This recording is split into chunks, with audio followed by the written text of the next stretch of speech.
Hey y'all, this is Halisi. And this is Rick from our Black Utopia. On this channel, we talk about money, travel, and retirement abroad as we build generational wealth. Yes.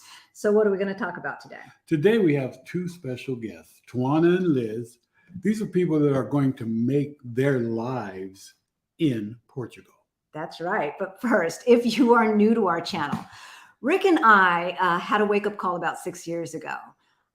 We realized that we were getting close to retirement age or at retirement age, and our savings looked crazy. It took us another 3 years to get our crap together. But we did. We did. And we went from negative 22,000 to over 800,000 in net worth. And we know that you can do that too. Yes, you can. So, right. And that's what we're going to talk about on this channel. And so if you are into that, please like and subscribe. But first, we're going to talk to two women who got their stuff together and are making a life in Portugal. Tawana and Liz. Hi, ladies. Hey. Hello. This is so exciting. Yes. I'm so happy that you all are here. We got folks watching. Happy Father's Day. Happy Father's Day. To all the fathers out there. I Yes. talked to my dad today and he sounded good. I wish I could have seen him though. So I'm going to have to figure out how we can FaceTime. So if anybody like Jay, if you're watching, tell my daddy I miss him. So we're going to get started. And the first question, I don't like how that logo is going over you. So I'm going to change that right quick. One sec. I'm going to change that overlay. And I'm just going to hide it. There we go. Yeah, we can do this and we can do it live and it ain't no thing. We already talked about that, right? So I'm going to have Liz go first. Liz, Okay. tell us first, why Portugal? Okay. And what was the impetus just to leave the US? Like, why leave the US and then why Portugal? And I'll have the same question for you, Tawana. Okay. So this is my decision to leave the US has been brewing since I think I was a teenager. I always pictured myself living outside the US. I never quite, and I'm sure you guys can relate to this, I never quite felt like I fit in the US. I didn't feel like I found my tribe. So this is just something that I've always wanted to do.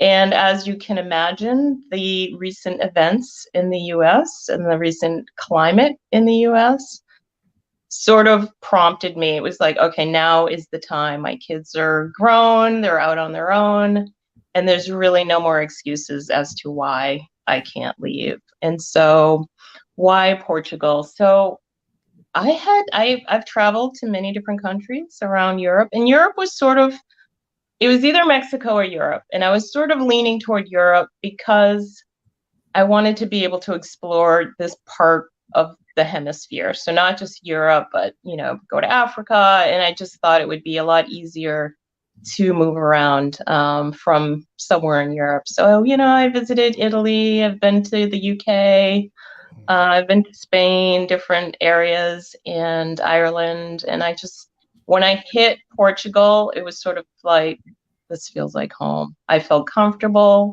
I felt like me. I like the climate. I like the people, and I like the community that I met you guys in. Right? It's just so supportive, and you don't have that back home. So it was like, wow, it's all encompassing, and I feel like there's something for everyone here. If you like nature, you like the coast, you can live in the coast, you want to be in the city, there's something for everyone. You like the warmth, or maybe you like the cold winters, you can go up north. So yeah, Portugal just felt like home. So that's my reasons. I love it. Yeah. Yep. Tawana? I love this. Yeah, this is my third time. I think the first question was why abroad? And then secondly, why Portugal? So why abroad? Why outside of the United States? I've known, similar to Liz, since I was a little kid that I wanted to live abroad. I didn't know what that meant or how I would do it. Raised by a single mother, I did not come from a family where people were traveling to other countries all the time for pleasure and all of these things. And so when I was in 6th grade and we had an international student from France in my class, that was my idea. That's when the seed was planted. She was my age, she was a little girl, and she somehow had come all the way from France to the United States to my small Illinois town. And I thought, well, damn, if she can do it, like certainly I'll be able to do this one day. So I had that initial thought, thanks to international education, which cannot be overstated. You have to see what you can be. And so seeing other international students really helped plant the seed. And so my Portugal, why Portugal? This is actually my 3rd time living in the UK and Europe.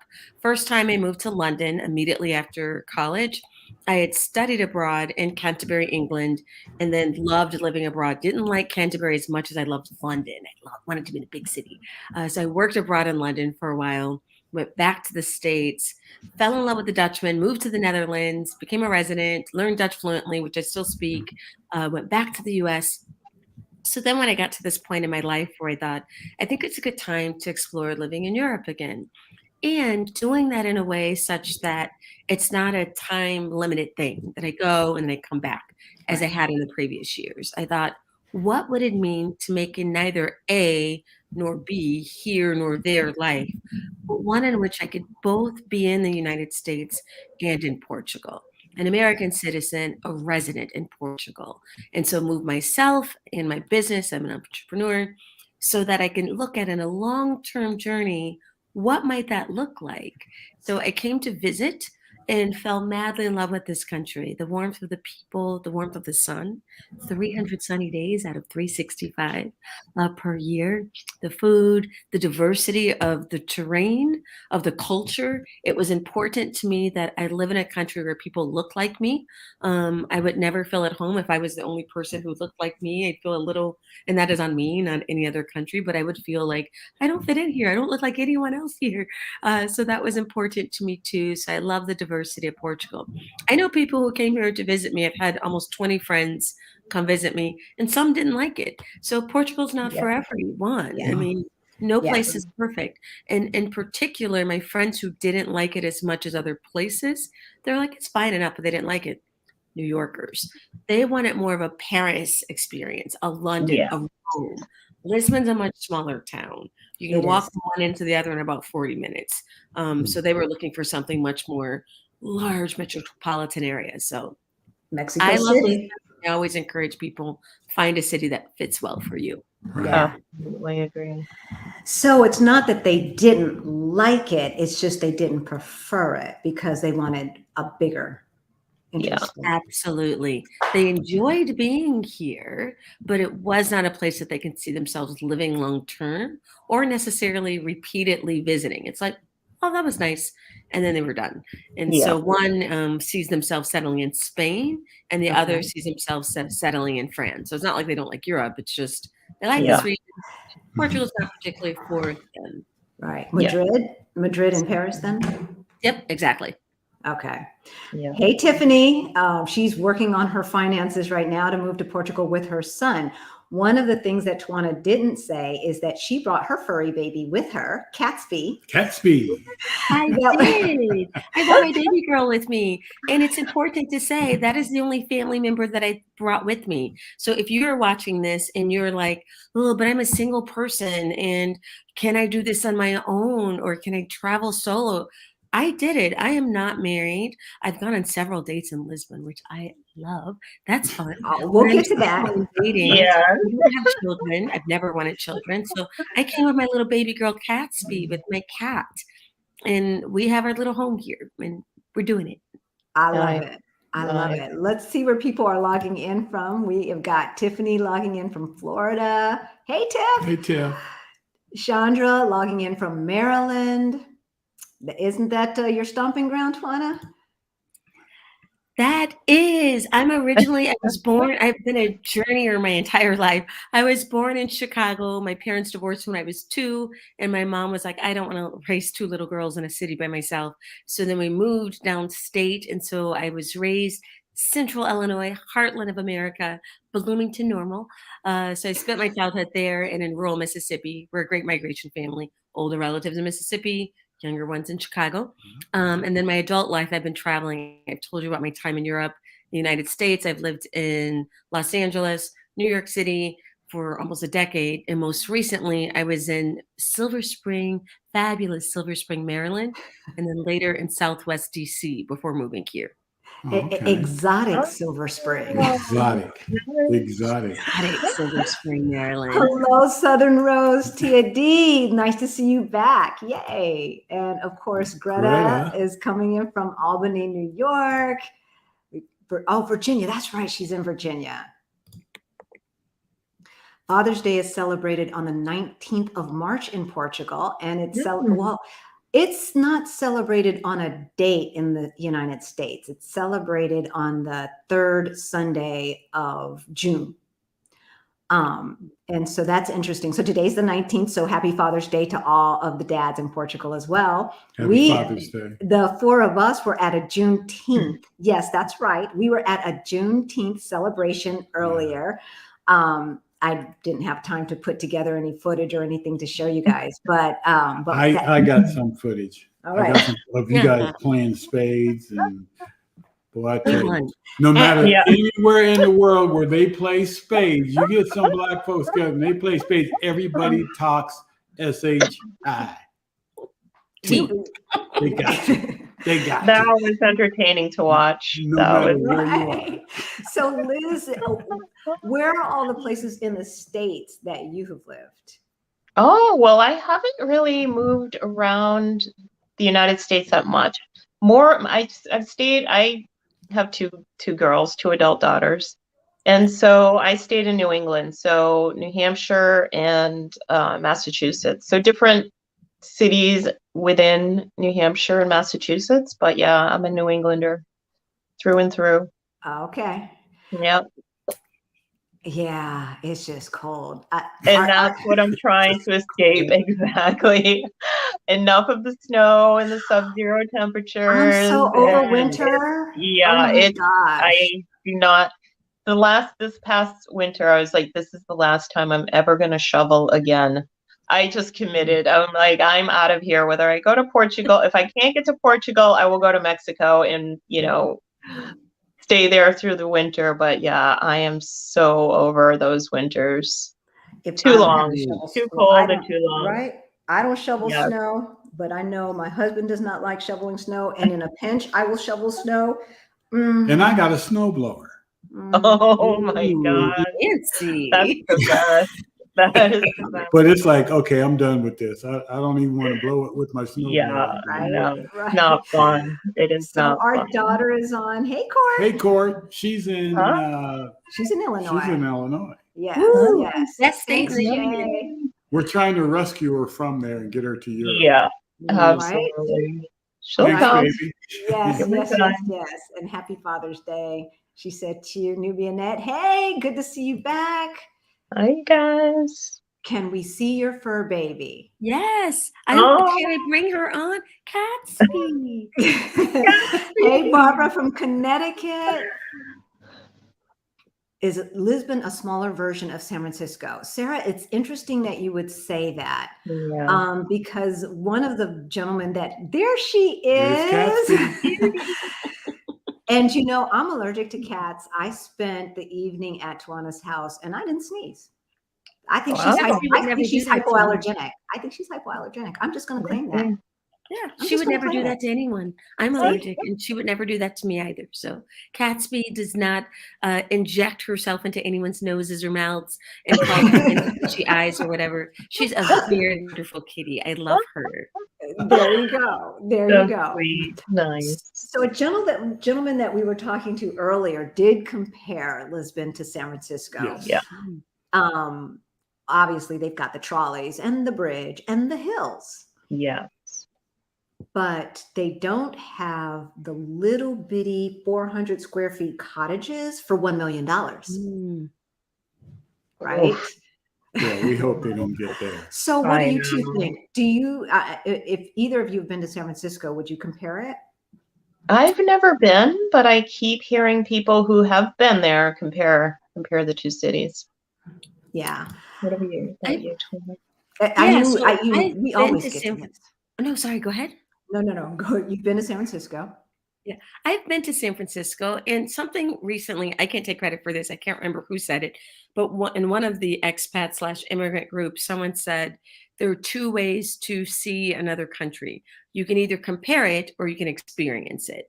And so if you compare it, you're saying, oh, this city has this one has that. You're comparing this against that. If you experience it, you're just observing it for what it is.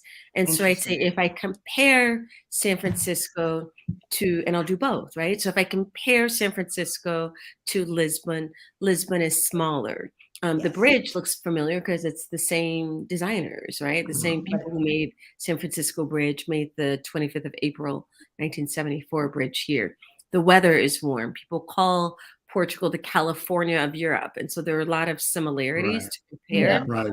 If I experience Portugal compared to experiencing California, California, what I loved about it, I loved the warm weather. Being from Illinois, where it's freaking cold, I loved the warm weather and all of these things. I love the hills of California, but California is American, and so it's West Coast American. It's still an American city, and you say West Coast, and that has its own feeling, which is very different from the East Coast. To experience Portugal, it's that the pace of life here is nowhere near the East or West Coast of the United States. It's Portuguese. So people aren't rushing to get nowhere and do anything. No, they just take their good old sweet time. Yeah, they do. And enjoy life. Yes. Yeah. And we always have to ask for the check. We always have to ask for the check. And sometimes we have to ask for the check more than once. Oh, yeah. Right? Yeah. There were occasions where I thought the waiter actually went home for the evening. Seen him for 15, 20 minutes. Right? But it is nice. It is nice. Not feeling rushed. Right before I sort of came over here for my, apartment hunt, I was in a restaurant in Boston with a friend, and we were ordering drinks and dinner, and it wasn't like we were just sitting there. We ordered dessert as well, and drinks throughout. And toward the end of the meal, the hostess came over and said, we're going to need the table back soon. Yeah. Like, you would never experience that here. I couldn't believe it when she said that to me. It was like we took the table from them. It's like we're spending a lot of money here. I knew I wouldn't be seeing my friend for a while, and it was just like the rudest experience. Yeah. So being here is so refreshing. You can just sit for hours and not be bothered. I have experienced that on the East Coast too. Very much this. We can't seat you at your table until everyone is here. So that first of all, and then some of the we can seat you here, but you have to be up by this time because we have a reservation. Or if you are sad and there's no reservation, they're like, well, you've been here for a while. They'll set the check on the table, meaning you need to pay so you can leave and the next table can come. So they're trying to make more money. They're trying to turn tables quickly. Whereas here, it's like you sit there, you have your wine, if you drink, or if not, you have your water, you have your Coke, whatever you want. You have a beverage. You sit, you enjoy your time with your friends. You chat with each other. You have actual conversations beyond the small talk and the BS. You have the food. You enjoy the food. You actually aren't sitting there to get through in an hour. You're experiencing the flavors, the taste, and how is it, and talking about the neighborhood that you're in or the restaurant, or it's an actual experience that I would say is much more European overall than American, comparing or experiencing there versus that. The Netherlands was the same way. Like, I forgot to pay a check once because it had been so long. I assumed I'd already paid. I biked home and had to turn my ass around and bike back. And I was like, I forgot to pay. Sorry. Like, not from here. Dutch people would have just forgetting about it. I'm like, no, of course. I think we talked about this the last time, but the first coffee shop that we went to that I tried to, take you to, we didn't have cash. And she had to go to the ATM and we hadn't set it up yet with the PIN number. Oh. So she couldn't get cash out of the ATM. But the thing about it is, when we first walked in and we apologized to her, said, "Oh, we don't have cash. We have to go to the ATM." She said, "No, no, no, no, no. Sit down, have your breakfast, enjoy your coffee. Don't worry about it. We'll take care of that later." That would not have happened in the US of A. They'd been like, "Well, I'm sorry. They took coffee cups away." Yep. Yeah. When you get it straight, come back. Yeah, come back. Other than that, no, we can't do that. But no, she was very gracious, very gracious. Very. You weren't panicked that, oh, you're coming in, not being followed around the store or looked at crazy when you walk into a store. Yes. And like, well, Tawana, you've been over in this area, and we have that little like mom and pop store that we go to around, which is so awesome. And of course, it's like anywhere else you go, new. People are kind of quiet and to themselves, but they got to seeing us so many times because you buy fresh fruit and vegetables daily. Every day. Yeah. You go there every day and you buy your fruits and vegetables. So they get to see, and they see you trying to practice your Portuguese or what little you may know. But then their heart, they just warm up when their face glows when they see you come in, because it's like you're part of the neighborhood now. Yeah, absolutely. Absolutely. Yeah. I'll say this and we'll get to dating. And then I want to talk about neighborhoods. We're going to talk about health. We're going to talk about everything. Yeah. The last time I was in there, so we had to change Airbnbs. Okay, I've got to tell two stories. The first one, I went back to the old Airbnb to get the rest of our luggage.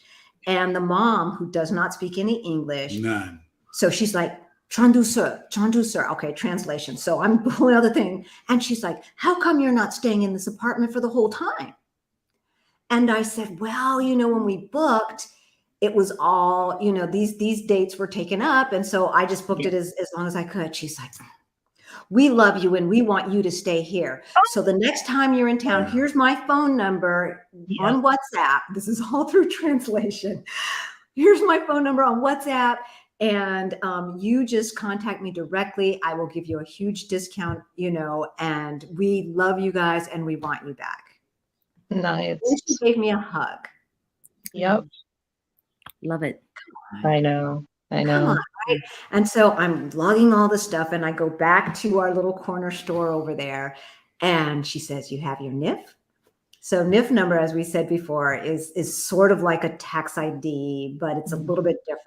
So you're supposed to give it every time you purchase something. And then hopefully at the end of the year, if you were to pay taxes, you get a credit. But so I don't have this number memorized. So I've got my picture and I'm holding it up, and it worked.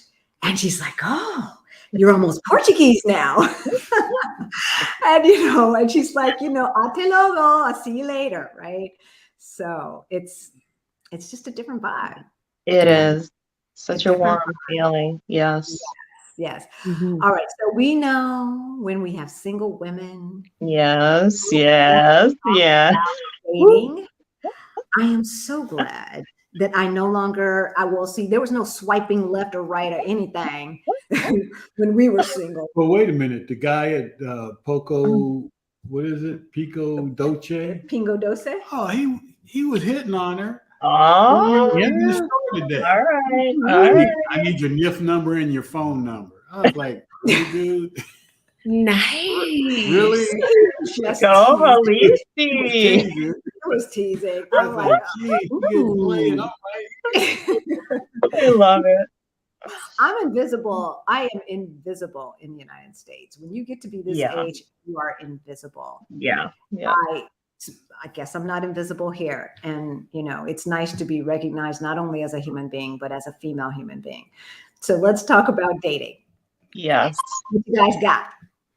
Ooh. Well, this is one of my favorite topics. I'm actually a sexual reproductive health educator. My firm, that's one of the things we do, right? Teach, speak, everything about sexual reproductive health and rights. I've written about this for The Guardian, NBC News, all of the people. I love this stuff. So not only personally, but professionally, sex and dating are the things. I love it. So I'm excited to talk about this. I've been dating here and it's been interesting.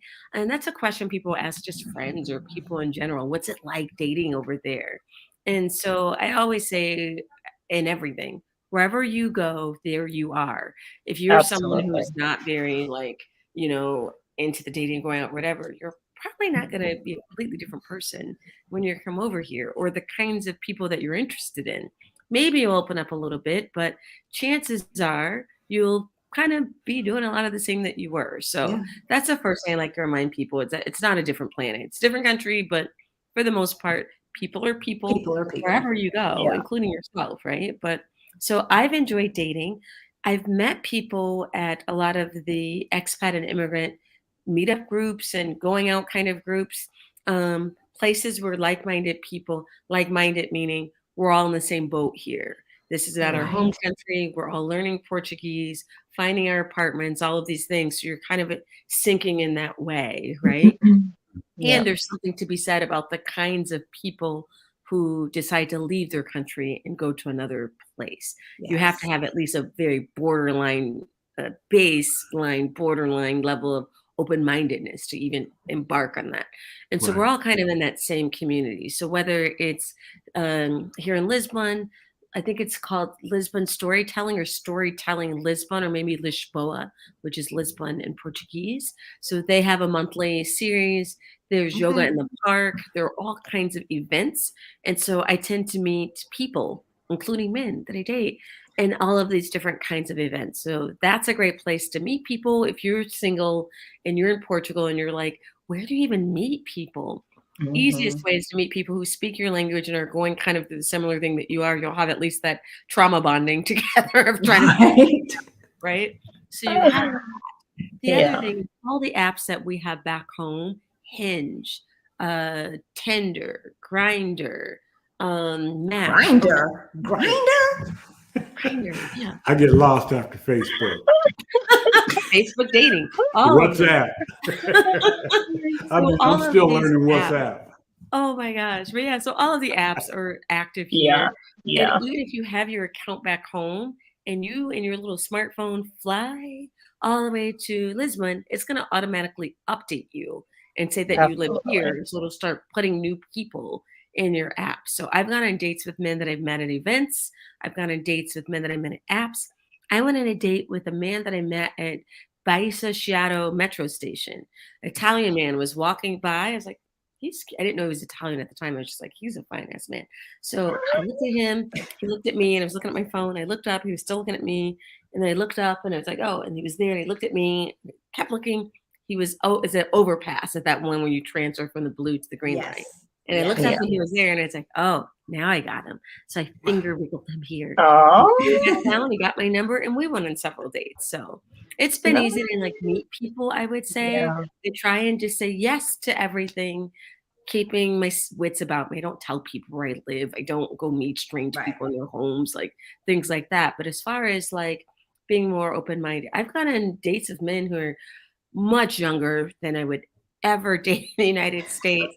And to your point about feeling invisible as we age, cisgender women in American society in particular, right? Like you kind of can we swear on this? I don't know. Yes, we can. We try to avoid the F word, you know. Yeah, F and MF, you probably want to stay away from. Okay. They call it the last effable date, basically, or women. It was, I think it was Tina Fey or Amy Poehler, one of those. And like, you're approaching your last effable date, like, because age-wise, you're getting to like that last date. So we joke about that, right? Back here. I've gone on dates with men who are almost 20 years younger than me. One, because you can't tell what age people are. It's like Instagram changed how aging works. Everybody. First of all, if you have melanin or different good genes or whatever, people age differently anyway.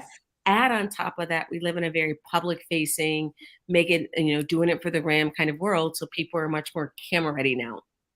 Hard to tell ages. I was sitting on a date with this man and I said something in conversation. You tend to date yourself by historical references. We said something about September 2011 and September 11. And he said, how old are you? And I said, I'm 47. And I proudly say my age. People say, you look younger. I'm like, I'd rather tell people I'm 47 and they say I look younger. They'd be like, I'm 20. And they're like, she's an old ass 20-year-old. So I'm very open. And so I told him I was 47. I was like, why? How old are you? He's like, 29. I'm like, you are too young for me. I thought you were like Yeah. mid-30s. And he's like, Yeah. well, it doesn't matter. He's like, I thought you were like 40, 41. I'm like, you're 29. You thought I was 40, 41, and you still asked me out. He's like, who gives a shit? Like, he just didn't care. And so I've Yeah. dated between upper 20s to like low 60s here. And so I'm just keeping an open mind, open heart, and wits about me as I date here. I love it. I love it. Yeah. Liz? I would agree with that. I've noticed the same sort of attitude about age. It seems as though there isn't such a stigma with older women and younger men. They seem to not bat an eye when they realize, oh, okay, you're that many years older than me, and it's sort of like, all right, where do you want to go out to get a drink, you know? And so that is very refreshing. And I would agree with you that, you know, in terms of being on apps and stuff like that, whatever you're looking for at home, you're going to find it here. If you're looking for just to have a good time, there's going to be plenty of men for that. And if you want a relationship, then, you know, absolutely, there's an opportunity for that. And one thing that I would say in terms of the apps that I have personally found different, I feel like in the States, it's endless texting, endless chatting, and they never ask you out on a date.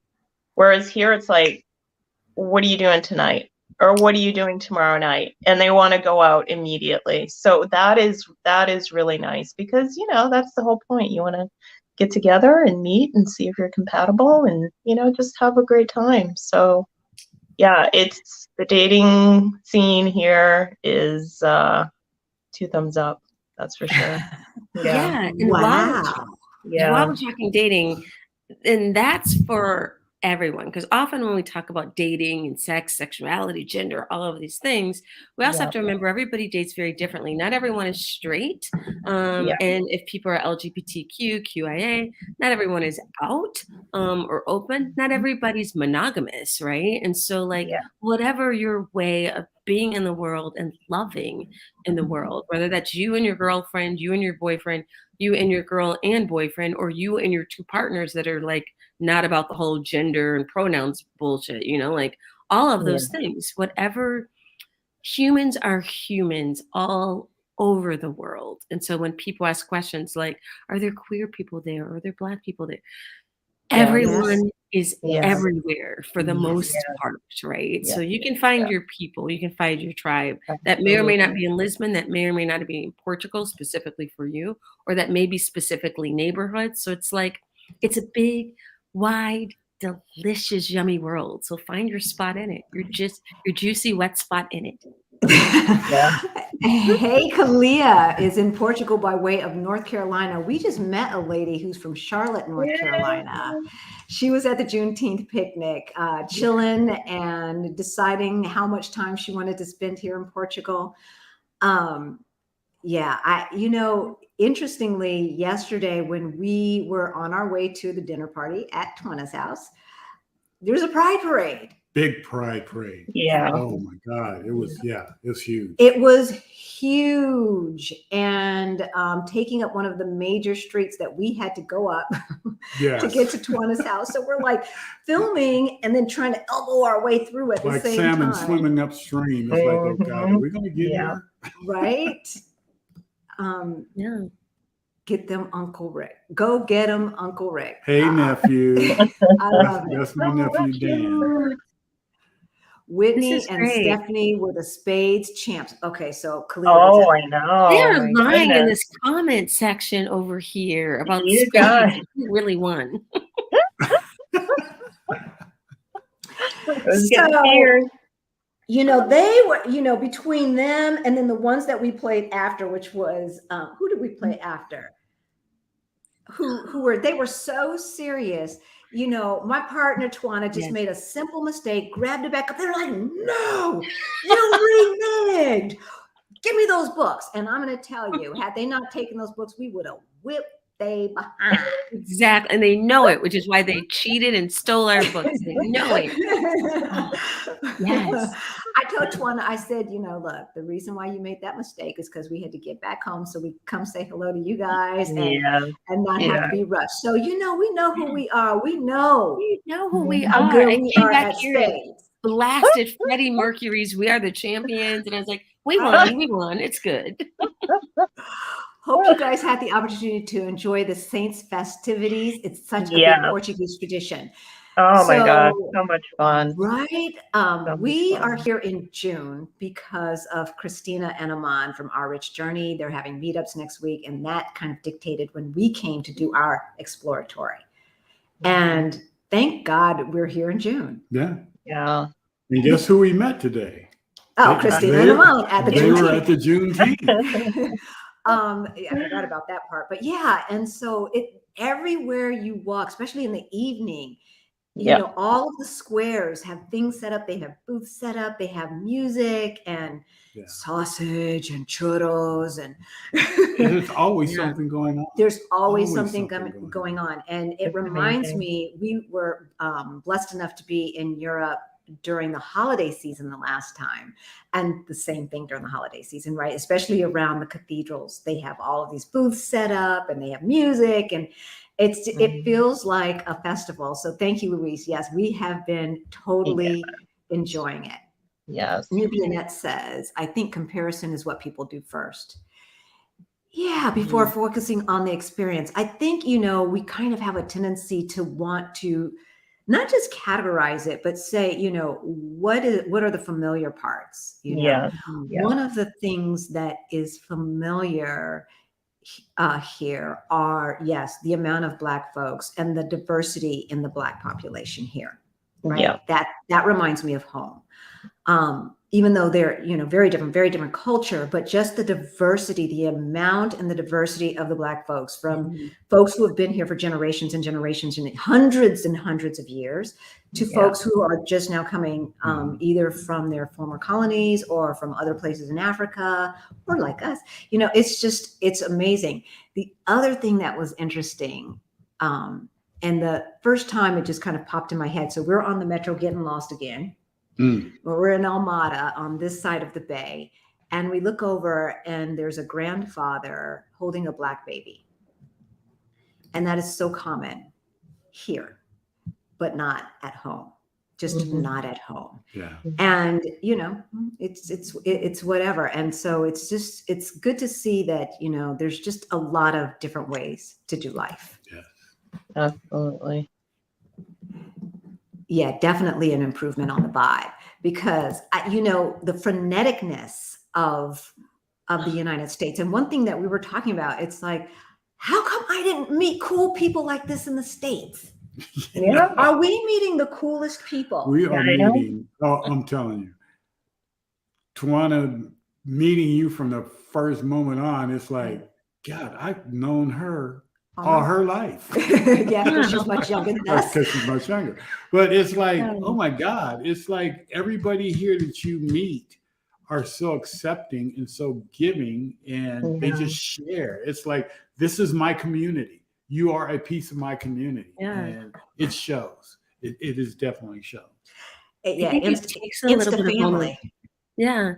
And it takes a little bit of vulnerability too, because like when you're in your home country, whatever country, and I'm seeing the comments here, people in North Carolina, suburbs of Chicago, I'm seeing Illinoisans, people from all over the world here. When you are in your birthplace or home place, you have people who've known you your whole life or a big chunk of your life. You probably have your family members. You know the grocery store. You know how the microwave works. You know how to turn the water on or make the shower work, and that. You are in your comfort zone. And so when you rip yourself out of that and put yourself in another place, you're in a very vulnerable position, in that like a lot of what you know or used to or comfortable with, you're starting from ground zero. You're really trying to learn all of those things, including the language, and making mistakes that kids make when they speak a language, right? You're doing that all from the beginning. And so I tend to bond most with the people who are open about that, right? Like not everybody, there are assholes in every country. And so Of course. there are people who are not wonderful here too. Every country is like that. And I find I very much gravitate to the people who are living in that vulnerable space, that are open about the fact that like they're struggling to learn Portuguese. They tried to figure this out. They got lost trying to get from point A to B. It's like that Yes. open heart feeling. I just really have such a like connection with people like that. And I found that in you too, Halisi and Rick. And also Liz, I'm learning to meet you too. Yeah. Just Nice. that. And It it's is. just important and so wonderful to connect that way. It definitely is. Yeah. So Whitney Is this is our girl lying Whitney. about spades. She's so cute. Whitney, you need a YouTube channel. Yeah, you need a YouTube channel. You need a YouTube Yeah. channel. Yes. I got some video of Whitney talking so much smack and saying, but the word says smack Oh my and the God. Bible at the same time. Oh, shout out your Instagram. Shout out your social media channel so people who want to see this, like they know where to go to find that. Hear all about it. Right. So definitely put your stuff in the chat and we will put it up there. But so let's talk about neighborhoods and housing. And so I'm going to start with Liz because Liz has moved every week, some by choice, some not by choice. And so she has seen a lot of neighborhoods.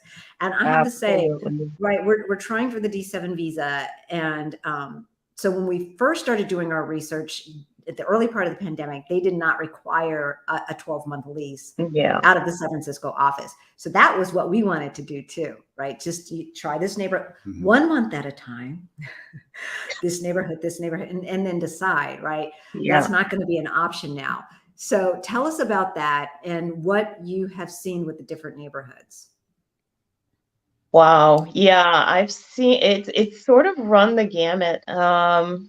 It made me realize what was really important to me because I think sometimes in theory you think, oh, I want to live in, downtown and be around all of the activity. And then you slowly realize that means parties till 4 a.m. in the morning.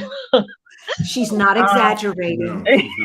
Partying, you can't sleep. You might be in an Airbnb or an apartment that doesn't have double glazed windows, so you can hear everything, and the walls are thin, and you can hear your neighbors.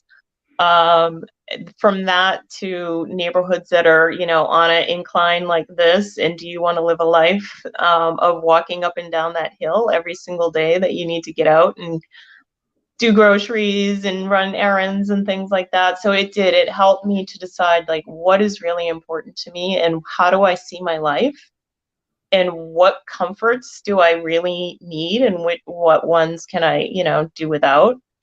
I mean, there are places that I really enjoyed, like Alfama. When I stayed there, I was in the most amazing apartment with the best view. I could see the cruise ships pulling in every day. It was absolutely gorgeous. There was sort of like a seat right in front of this huge window that kind of looked down onto the city. And it was absolutely gorgeous. Would I live there? I probably not, just because there's, again, so much partying that goes on and not being there in June. Like when I first came, I was staying there in September, October. So there was nothing going on. So had I not come back and realized, wow, there's a life, there's tons of tourists here, there's tons of parties that go on. And so it was a good introduction to different neighborhoods. And I realized that I don't want to live in a touristy area. I want to be able to sleep at night. I want to feel like I'm part of the Portuguese community and make friends, Portuguese friends, because of course, where I moved, there's great transportation options. That was another thing that was super important to me, to have access to metro and the trains and the buses so that I have all the options in case there's a strike on one. I have another option and I have to stop. We'll talk about that in a minute. Yeah. So yeah, living, changing locations, I was in Cascais, I was in Alfama.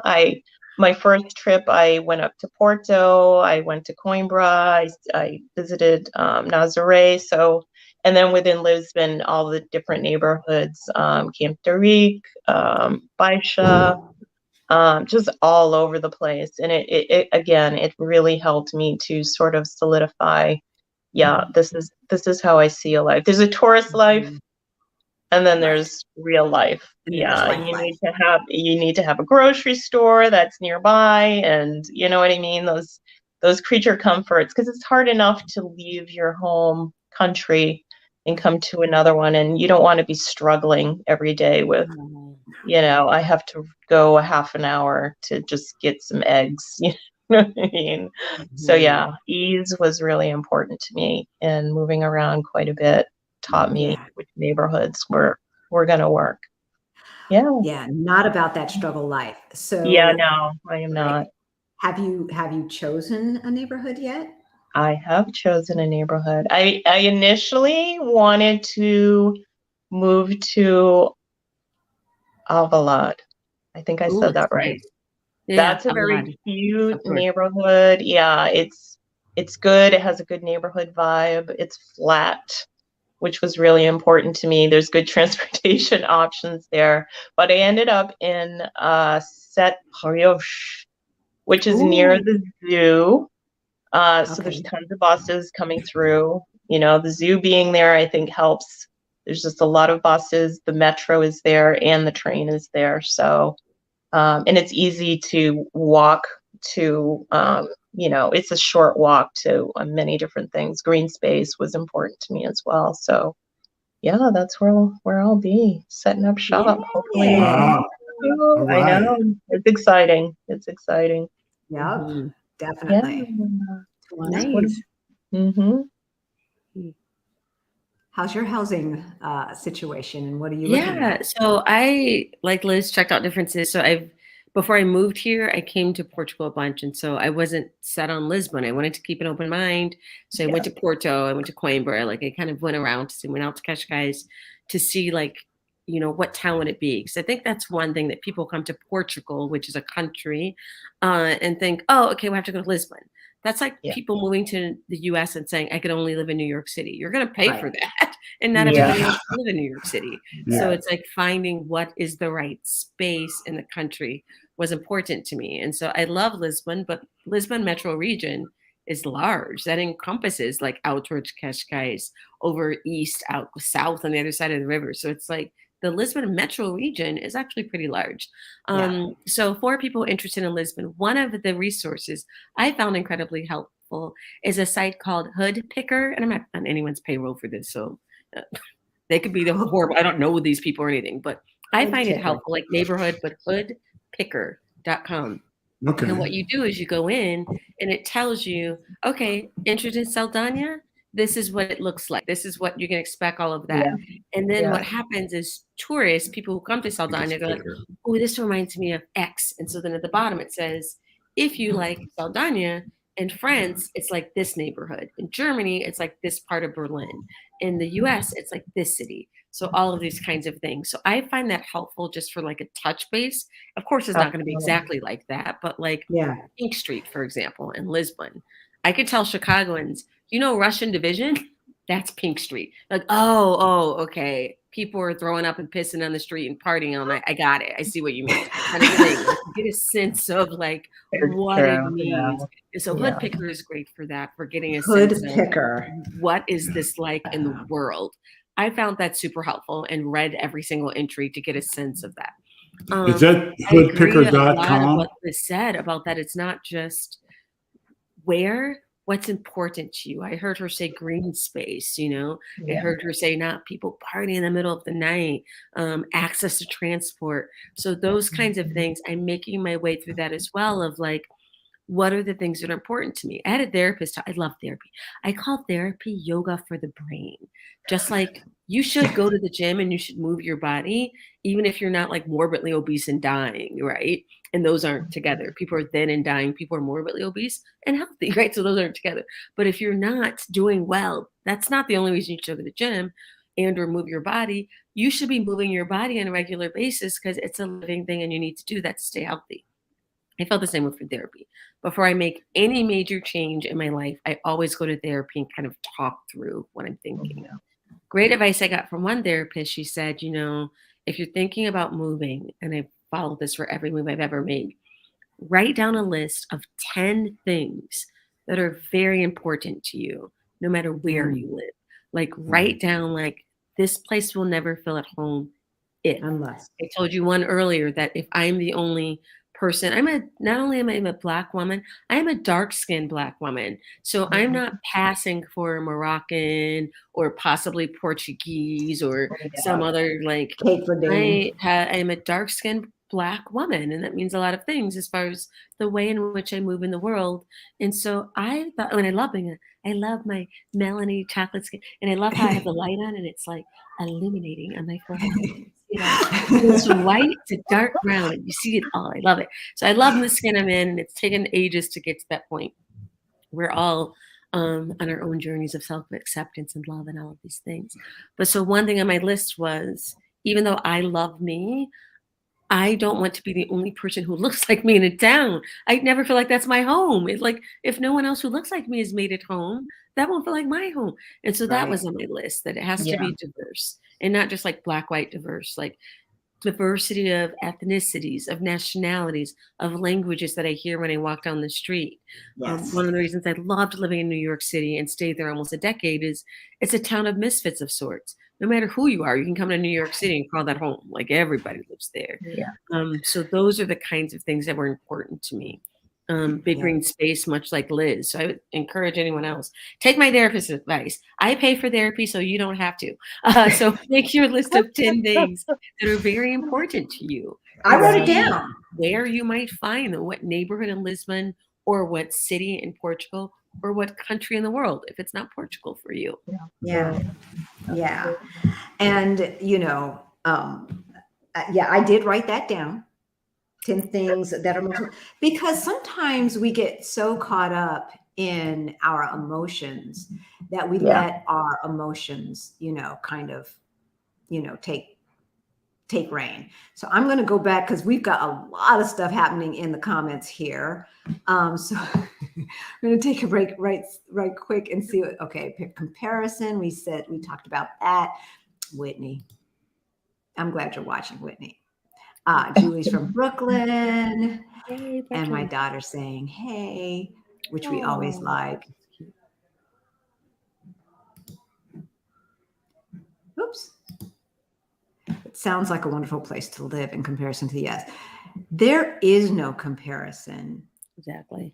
There's no comparison. Yeah. I guess it depends on why you would consider leaving, right? I know Greta because she's in our crew. The CDMX crew is what I call them. That's Rashida and Adelia and Stephanie. But yeah, I just think you can relax. You can exhale. Yeah, yes, for sure. For sure. Right. Who is this Luis Miguel? And is he hot and single? What's this? You go to and he like,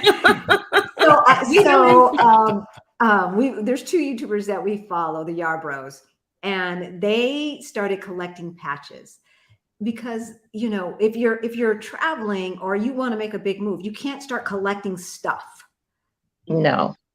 But I do like to bring something back from the places that I visit. And so they said they have patches and they're sewing them on their jackets. And I was like, okay, so flattery is or imitation's the best form of flattery. Yeah. And so yeah, I am going to collect them everywhere. And if you guys saw it close up, you'd see how janky the stitches are. But I hang out on a mail forum online. I'm the only woman who's a regular. Most of the guys are attached, but it allows me to learn about the types of guys who are in my age group. Pretty multicultural. That's actually a good idea. A very good idea, right? Yeah. So, thanks, Louise. Oh. Also, there are Portuguese men I can learn from. And I say, I don't hang around with folks I can't learn from. Mm-hmm. Everyone I hang out with, in my opinion, is smarter than me. I never want to be the smartest person in the room. Yeah, I know. And Greta, you've forgotten how to play spades? Oh, girlfriend, come on now. We're not going to take your sister card away. Oh, Tiffany's ready. I sold my car, just ready to move. So we still have to go back. Hey, Kitty, we still have to go back and sell our cars and get rid of some stuff. But yeah, we're houseless. Our houses are rented out. And so, yeah, this will be interesting. Yeah. Yeah. Right. From the burbs of Chicago. Love it. The Rich Action Show coming out there July 3rd through the 14th to look at property. Would love to meet y'all. Love it. Unfortunately, we're going to be in Mexico during that time. Yeah. Hey, Mexico. all the folks at the Cancun meetup. So we're going to be in Mexico, but we will be back. But I'm telling you, I don't know if your name is Rich or you talking about doing some rich action. But yeah, there are so many fabulous people and two fabulous ladies who would love to meet you as well. Yeah. Mm-hmm. Can we talk about maybe what's the hardest thing? Because I think sometimes people hear all it's all rainbows and sunshine. It's not rainbow and sunshine. So maybe if we talk a little bit about what are some of the hardest things to make the decision to move, what are some of the hardest things to get used to, or some of the difficulties, just to add a bit of like gravity and or real talk to it too, because something's gonna be hard. Absolutely. And I just had to get a shout out because Sanla's on and he is one of our friends from South Africa. And right. So, hey, Sanla. Hey, Sanla. I hope you're still on. That trip to South Africa was the thing that got us thinking about not being in the United States anymore. Right. It really was. So, hey. And so one said, can you share about the availability of hair care products and our experiences with the healthcare system? So let's start with hair. Black women. I cannot speak to either of those things because I am still living off of the stuff that I brought from home. Mm-hmm. And I haven't had an opportunity to, or thankfully, have to use the healthcare system. I don't know about you, Twana. So yeah, hair and then healthcare. Hair, I've bought stuff here, so and it's the same products as at home. And so at home for me as the US, for anyone who joined later on.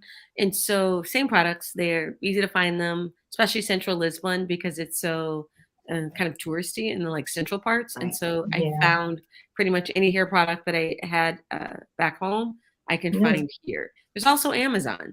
There's no Amazon Lisbon, Amazon Portugal yet, but people just order from Amazon Spain or Amazon Denmark, and they'll send you anything you need directly to your home.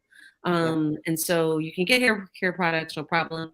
You can also get styled. You can go to salons. I went to a hair salon here once, and like I said, another reason why it's important to have people who look like you, because people who look like you will know how to do your hair too. Yes. And so there are tons of salons you can go to. Several women in the group who've gotten braids, faux locks, a million different things. So you can absolutely get your hair done here, which is an important question, right? Yeah. So that's not a problem at all. Healthcare in Europe, broadly speaking, I would say is much more available than it is in the United States. And so I have thankfully not needed to use the services here.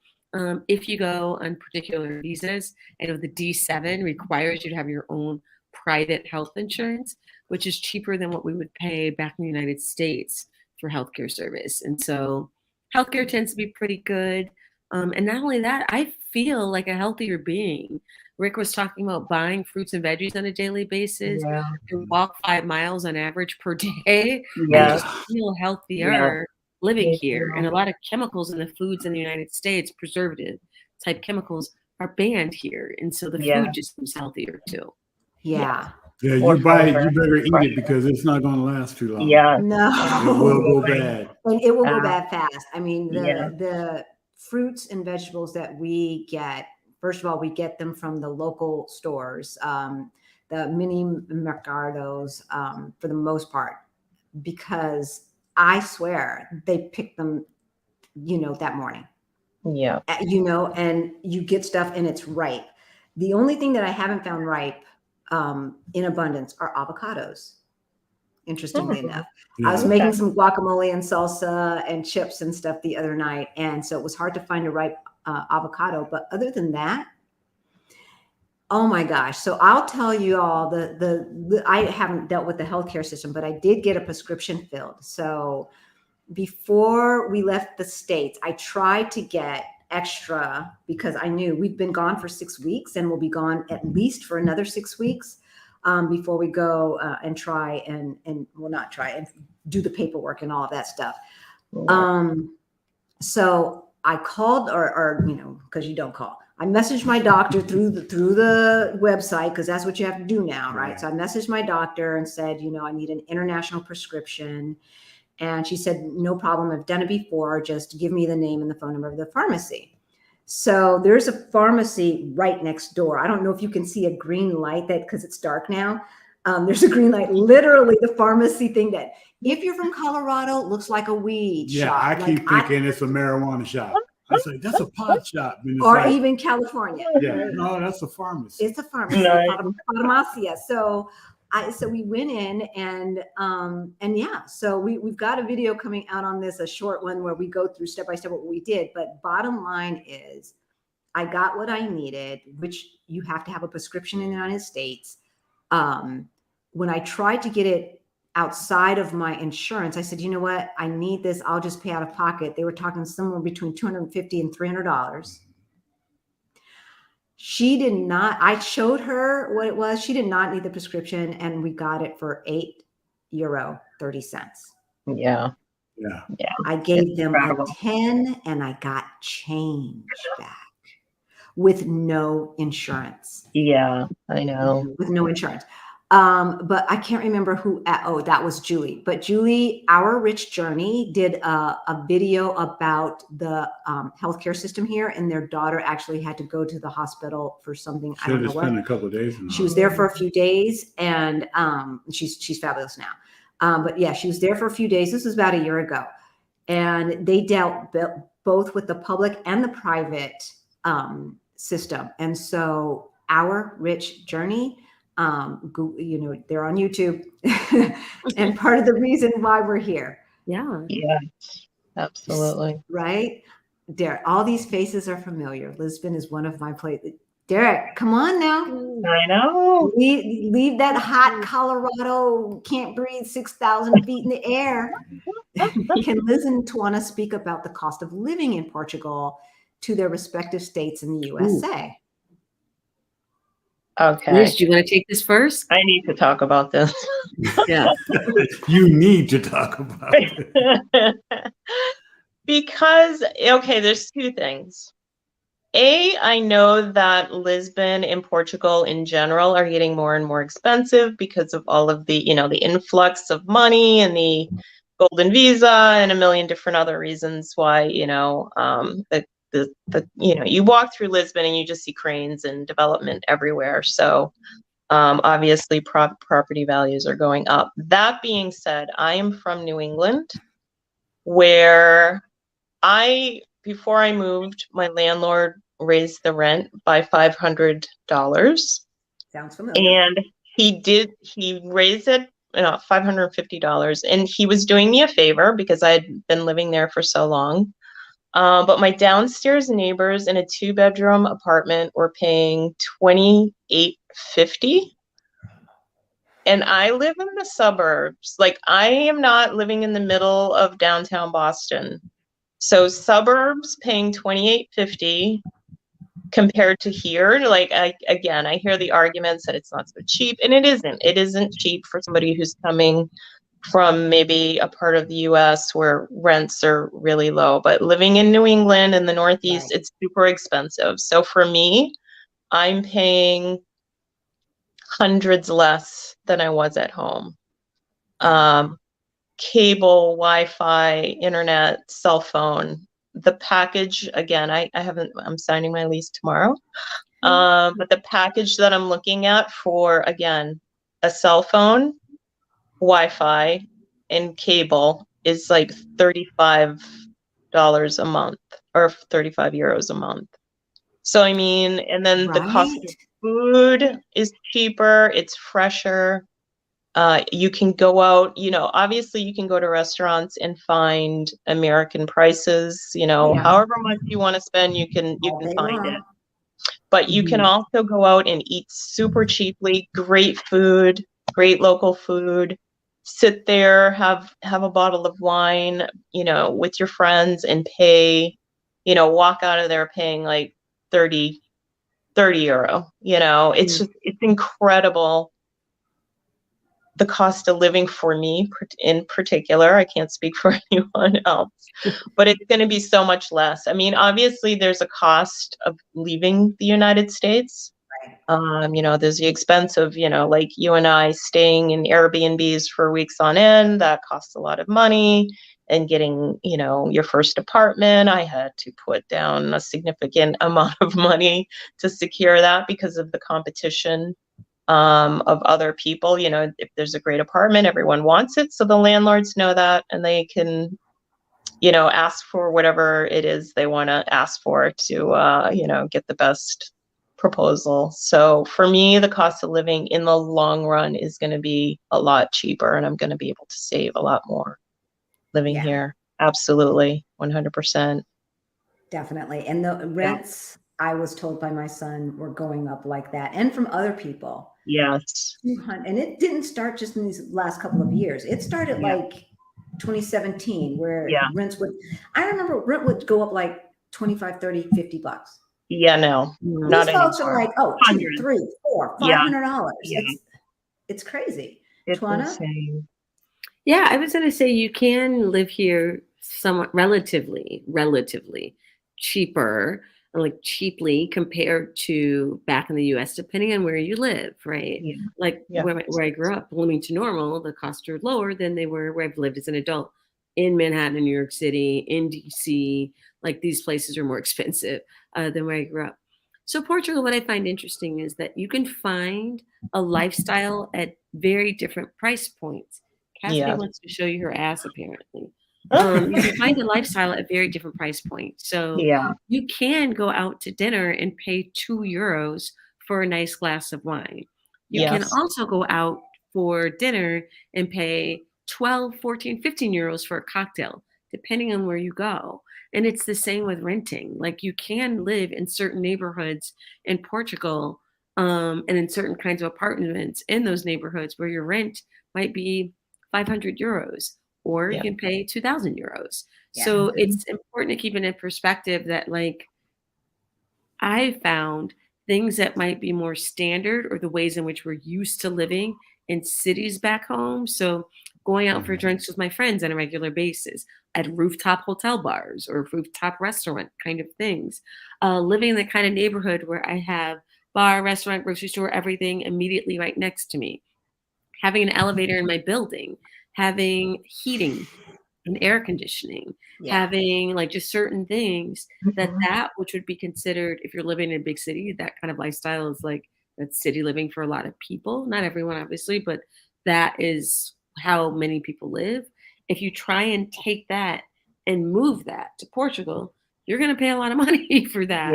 And so it's not automatically just cheaper because you change your lifestyle. Matters as well too. Like, how often are you going out? Like, right? You need to live right smack in the middle of a town. No matter where you live in any city, in any country, the more central, convenient areas are going to be more expensive than the places that are a little bit further out. Yeah, for sure. Even in the tourist area, I got a good steak for $9, and I had leftovers. Right? Yeah, I mean, you can't even get a McDonald's burger. Or the meal thing, right? I don't know. I haven't been to McDonald's in decades, but you know, I mean, I just know at least you know, you can pay a lot for rent. We've seen it, but or you cannot, and we've seen that too. But overall, especially in the grocery stores, because in LA, in the $7 gas, it was just out of control, even the grocery stores, right? And here, gosh, have we even ever spent more than $20 with 2 bags of groceries? 2 bags of groceries, depending on what you get, though, I wouldn't walk out of the store without paying $50 to $65. Yeah. Right. We're going to get to more stuff, but Twana gave a good point. Let's talk about, like, because I said, I'm going to do a video, don't move to Lisbon if, don't move to Portugal if, right. So I'm just going to say the first thing that is always prevalent in my mind, because I see it, and that is the graffiti. It's everywhere. It does not mean the same as it does in the United States, but it is on people's houses. And I saw it in Italy, and we saw it in Spain, and we saw it a bit in England, and it's here. And so part of it is a culture in that they've started to celebrate street art, what I've been told. And part of it is just like, we haven't got time for that. We're cleaning it up, or we're spending our money elsewhere, I suppose. But yeah, like if the aesthetics of certain things, you really need it to be pristine. Yeah. There are pristine areas, but you're going to pay. Yes. Yes. Right. So that's one of the things that I would put on the, it's not so pretty list. What would you guys add? Oh, so I would, Liz, do you want to go first? Go ahead. I was going to say, don't, because I like the complete this sentence, like choose your own adventure type thing. Don't move to Portugal if convenience is extremely important to you. Yeah. So if you're someone in the US where you order Amazon to your door for all of your shopping, you have your groceries delivered, you do either Amazon or a Peapod or any of the other ones, you have your groceries delivered. You're used to like super modern apartments, just like a high level of convenience and instantaneous kind of like things. You need it, you have it immediately. Like if that is highly important to you, Northern Europe might be a better match for you than picking someplace like Greece, Italy, Spain, Portugal, right? And so if that's highly important to you, and no judgments, everybody's different, right? But if that kind of like bureaucracy kills you, you want everything really simple, really easy, and super convenient, might not be the place for you, right? And again, no judgments. It's just that's not necessarily how this place rolls. So I would say don't move to Portugal if that's high on your top 10 list, Yeah. Absolutely. Yes. So it's funny because I'm going to get to you, Liz, but Rick was like, I don't get it. There's always a post. What do you miss about the US? And someone inevitably will say, Target. I get it now. Yeah. So back to convenience. Yeah. Oh my gosh.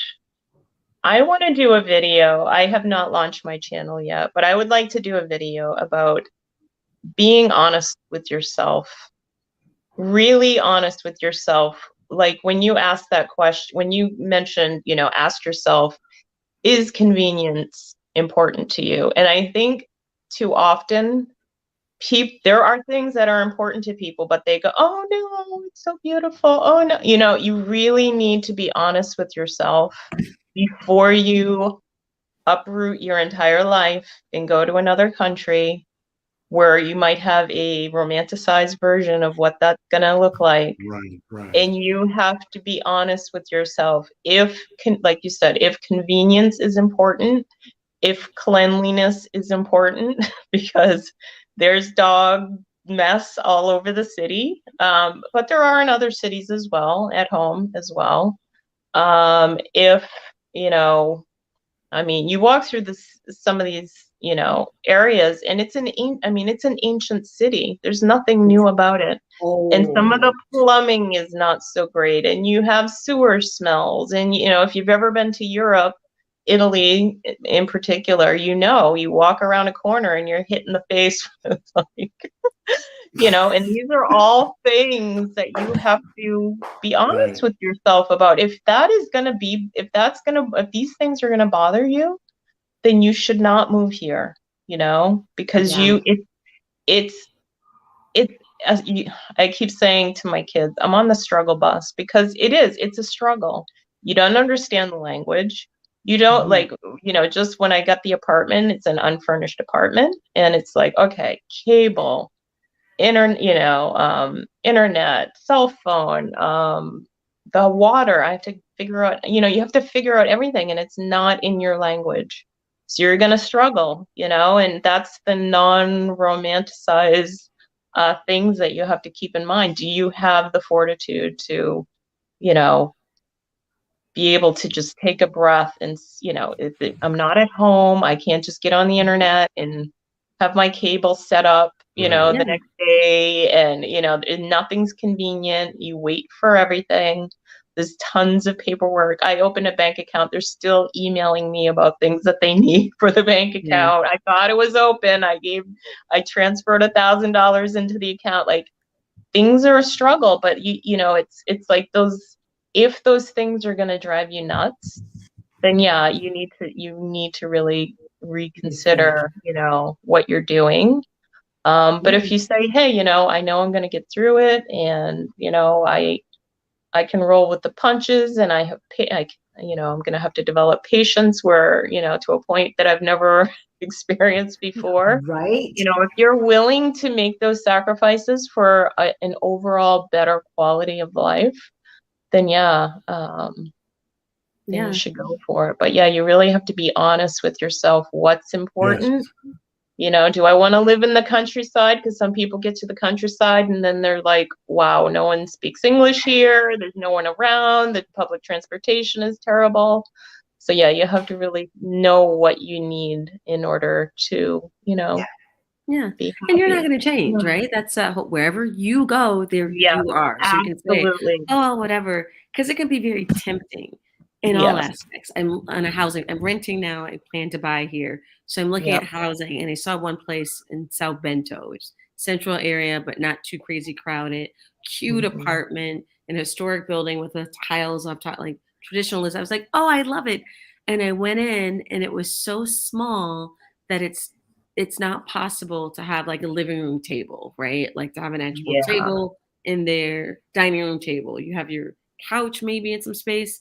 And then it was like the bedroom and the kitchen, and that was it. There was no place to put a table. And it's like, could I live with that? Could I live with that? And I always also gut check with friends, people back home who've known me since I was little. And they were all like, hell no, you can't. You're an incredibly social person. You will be having dinner parties. You're going to have a lot of people, not only a little like bistro table. You need to be able to put an actual real table in your house, because you're always going to be having people over, and that would never work for you. So I passed on that place. And so it's not only like once you decide what country or what city, it's like also how you live in that too, because that's right. you are going to be the same thing, and think of it like a partner. You could say, oh, well, he looks good, or she looks good, or she's that, but they blah, blah, blah. And that blah, blah, blah thing just bugs the dickens out of you, right? Like sometimes that's not the right person for you. You're not going to change them. They're going to be the person they were, right? And so as you start looking at building your best life and what matters most to you, 100% what Liz said about be honest with yourself. Those are the deep, hard questions, not just like, okay, I'll do that. So just if you're like, oh, well, I'll learn the language. Yes, people speak English here. Some people speak English sometimes. Portuguese is the national language. So the noise around you, the signs that you see when you're picking up a box of something at the grocery store, that's all going to be in Portuguese. Like everything is going to be in Portuguese. The lease that you sign, maybe in Portuguese. The deed that you sign for the house. All of these kind of a contract that you get for your Vodafone. Most things are going to be in Portuguese because that's the language that they speak here. And so it's like, and we should learn it because we are the visitors here. And so these kinds of things that if your thought is like, I don't know that I want that. No problem. First time I went abroad, I went to the UK because I was like, we went from small town Illinois, and it was like, I'm only picking places where they speak English. English. I am not bold, courageous, adventurous enough for my first time out of the country to go someplace where English was not the language they speak. Not some people, Right. but that is the Duh. language. And so I went to Yes. England the first time I went abroad. Yep. And it's a softer landing. It is. Greta asks, can you find apartments that have elevators in the building? Yes. Yes. And Yep. yes. Mhm. Will they be big enough to hold your luggage? Or will they work all the time? Maybe. Maybe not. The other thing, you know, if being able to flush the toilet paper everywhere you go is important to you, do not move to probably Europe or Mexico or a lot of places that have really, really old plumbing. Last week, Black in Portugal had a gathering in the city center, karaoke. And yeah, so that place, you could not flush the toilet paper. I had never heard of that until the last 2 years when I started studying about where I wanted to move. Yeah, the plumbing is so old in some cities, you cannot flush the toilet paper. But yeah, there are in the midst, even in the city center, Greta, next to a historic, what we would consider an historic building, there might be a brand new. Yes. Yes. You know, whatever was there before was gone, and now you have something that looks like it was built in the last 7 to 10 years, or maybe even sooner. Because a lot of newer places, I understand, they don't even put bidets in anymore. Right. Very. This place has a bidet. I have no idea what to do with it. I'm like looking at it. And if you don't know what a bidet is, Google it. They're very I interesting. don't know if you can have groceries delivered. Ladies, I know they do have the food delivery services and Uber Eats and they do. and then Oh, they have yeah. local ones Yeah. too. But Yeah. groceries, do they do grocery deliveries here? I think they do. I've never like even looked at it. I mean, they have Uber Eats over here, so they have a lot of stuff. So I've totally ordered like Good Greta, Indian delivered directly to my house kind of thing. Yeah. So you can do those kinds of things that it's good. But I will say it's going back to that convenience thing. It's like there's stuff that like you may not be able to find everything in one place. So like, for example, I needed matches for the candle that I had bought, paper plates because I was having people over for dinner, beer, and then a good cheese. Like there are a lot of different places in the US where you can get that in the same place. Walmart, a grocery store, Target. like you can get Target might have, like you can Yeah. get all of those things in the same place. Whereas here, and cat food, I need it. Here, I went to the pet store for the cat food, you know, and then I went to Pingo Dos for the beer. And then I went to the supermercado around the corner for paper plates. And so it's like, it's not the same as just getting everything all in one place. But like, Yeah. that kind of thing that's the thing. That I don't mind. I like it. Keeps me in shape. It keeps me heart healthy. I like moving around a lot. So that's good. But everybody has different things. That's I right. can't live somewhere that's gray and rainy because it like triggers depression and I'm sad and I don't want to leave my house because it's like cold, gray, and rainy. And so like different things matter to me than the convenience part. But I have friends where it's like, they're like, I don't care. Actually, I'd rather it not be 80 degrees. They're like, I don't care about the colder weather. Just give me what I need when I need it kind of thing. Yeah. So And that's who you are, you know, like own it. So Tagapawa. I'm a Portuguese man. He says, check out Setúbal. Ooh, I've heard that's beautiful. That is on my list. Setúbal it's between Lisbon and the Algarve, I think. That is on my list. Évora or Evora, where they have an entire like castle made out of human bones. Sounds creepy, but also like intriguing. Like, oh my god, I want to see that. That's on my list. So many places. What is on Azores, the islands, Azores, the Hawaii. Oh, for crying out loud. Madeira, like all these places. Yeah. You know, it's interesting. We've got so I got the troll, Mr. I don't know, but he's blocked. And I'll deal with it later. Thank you, Auntie Tay. So let's see where we were in And you guys are helping each other out. I love it. I love it. I love it. Brooklyn is terrible. Yes, my rent went up $200 in Atlanta. Wow. See? Crazy. Nubionette says, one thing I'm looking at against Portugal is the healthcare expense. Electricity. Healthcare expense, I don't think is too bad. But from what I'm understanding, two things. One, Greta, I will see about grocery delivery. And two, we're about to get our insurance through our bank. So I'll let you know what that cost is for us anyway. And I don't know whether age is going to make a difference or, how that works. Yeah. I have heard that electricity and gas is more expensive here in Portugal. I think gas in particular. But whether it's more expensive than California with that $7 a gallon, and shoot, my mom is paying $195 for cable and internet. Yeah, and ridiculous. She just has basic. Yeah.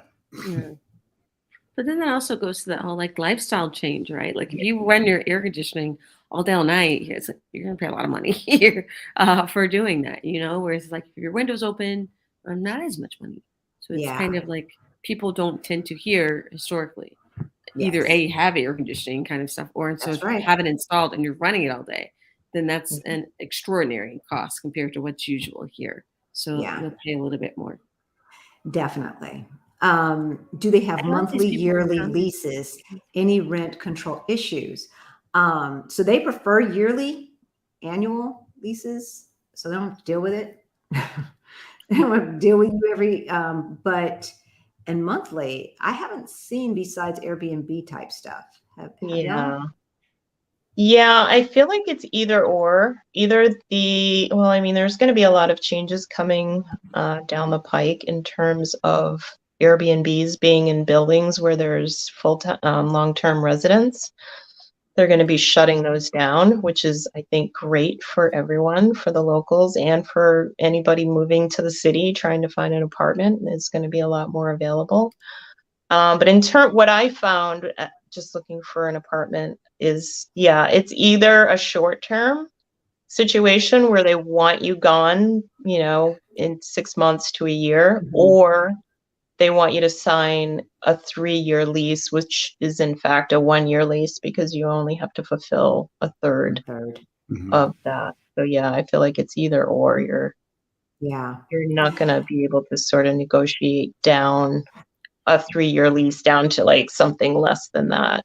They're going to want that full lease. Yeah. Do they have rent control here? Do either of you know? I don't know. I know Berlin just introduced it in Germany, but I don't know. I'm gonna I will do some research on that. So Artur says there's a lie. It is not the Americans who are making Lisbon inaccessible to the Portuguese. It is the Brazilians, and they speak Portuguese with money, who are fleeing from that crazy behind president that they have. So Brazil was on our list until they elected who they elected. And I was like, when he said, I'll put darkies in their place or some such nonsense similar to that. Wow. But at least you know where he stands. Yeah. See, the thing about America is they want to pretend like it doesn't exist. I didn't say, did I mention black? No, you didn't mention black, but you just mentioned all of the characteristics that describe us. Yeah. So you can all you want, America, but we know you feel the same way. Not all of Americans, but you know what I'm saying. The system is the same way as what they're doing down in Brazil. So let's see what we've got. It's better to rent a place furnished or unfurnished. I would say unfurnished, Greta. We had to start looking because of, the D7, and we've got to get the 1-year lease. So when I started looking at furnished places for, that were for long-term rent, I thought I was in Manhattan. Maybe Manhattan 8 years ago, but still Manhattan. And there's typically a line going up the street of people from all over the world who want that same apartment that you do. Yeah, the competition is insane for furnished apartments, and they go like that. especially, digital nomads and things like that, right? Yeah. And folks being able to work everywhere. It probably was different before COVID, but this is our reality now. But Greta, I found some really cool places, unfurnished, updated, beautiful. We didn't go view them because, but yeah, online, because I've been searching every day, unfurnished, even that, would suit our lifestyle for as inexpensively, especially on, what are we calling this over here? Lisbon South Bay. Yes, Lisbon South Bay. Yeah. for $700 a month. Yeah, see? Beautiful. Good deal. Yep. 1,000 square feet, 2-bedroom places with a veranda, a bit of a view, and all of this. Do not move to Lisbon if you absolutely have to have a dryer, or you don't like seeing clothes hanging from clotheslines. The clotheslines. Correct. Yes. Correct. Yeah. Right? Yes. Yeah. Dryers are rare. Very rare. And that can all change too. I thought of like when you were talking about Bolsonaro in Brazil and how you were thinking about Brazil, but then he came in, so now you're thinking here, and also the cost of stuff. It's like the other thing I think that I try and remind myself to keep in mind for all of this conversation about Portugal is everything in the world changes every single day. And so it's like whether we are thinking about staying, so if there are people who are watching this and you're like, oh, that sounds good, but I think I'm going to stay here because my friends are here, my family are too, whatever. Your friends can die or move, your family can die or move, and there's no guarantee that the life that you have right now, your rent can be raised by $800 and you get priced out and you've got to move, and now your neighborhood's outpriced, so you've got to move out of that area. It's like none of us are guaranteed anything, including that we're going to live another day. So it's like, I think it's just so important to keep that front of mind that while we're here, enjoy our lives and do the things that our heart tells us that we want to do. And then the other part of that is not get too like just the visual I think of is like clenching, not stuck on something. Because even if you find the perfect apartment in the perfect neighborhood in Lisbon, I was talking to a Portuguese dude and he was like, yeah, me and my friend used to go out in Barra Alto, but then Barra Alto got overrun over the past like 10 years. It's a different place than it used to be. So we started going up, and now everybody's going up there, Arroios, which I'm probably pronouncing incorrectly, and Martim Moniz. People used to, oh, that's not a nice area. Now it's super trendy. Time out named it the coolest neighborhood in the world, not Portugal, the world. So everything changes. So it does. Liz was saying about just being honest with yourself. That's an ongoing thing of like, does this still work for me? Do I still want this? Is this fit who I am now? Like all of those things I think are important to consider. And the other thing is this is not a dress rehearsal. Yeah. This is life. You get one, I think, or whatever, one in this body at least, right? And tomorrow's not promised. No. The other thing, because I've heard in some of the groups, especially Exodus Summit, in 3 years, when this happens, when that happens, in 5 years, if Portugal is on your list, the D7 visa may not be available then. Exactly. Yep. It may not be available. This is one of the easiest pathways to, to moving abroad, to a visa process that we've seen. And we've done a lot of research on all of the cool places, and then some places that people aren't talking about. Mexico was easy, but you had to have more money. You had to have a lot more money to get permanent residency in Mexico than you do in Portugal. Peep that, and they're talking about building the wall. We were on the wrong side of the wall. I heard people from Israel were the number one immigrants, and then Brazilians, Americans were like number 24. Yeah, that changed. Like I think we were the number one Q1 in golden visas. So like that, that changed. Yeah. The number of Americans between 20 and fact check me if you want. I could have the year wrong, but from one year to another, I think it was 2020 to 21. The number of Americans living here, living in residence, so not just like visiting, residents of Portugal went up by 45%. So it's like it's a huge jump, and so a lot of people a huge jump. Coming. Yeah. I would say don't wait. And Auntie Trey says, so basically you better take an exploratory trip. Maybe. It depends on who you are, right? Like if you do the D7, for instance, and then you get here and you're like,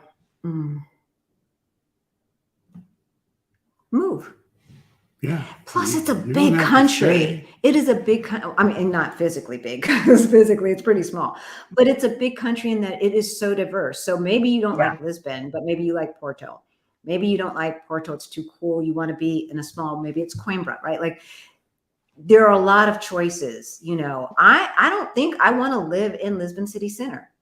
Same. There's a couple of neighborhoods that people have told me that are just a little bit outside of city center. So we'll look, but I love visiting. It's fun, all of the energy and everything, but every day, I don't know that we're about that life.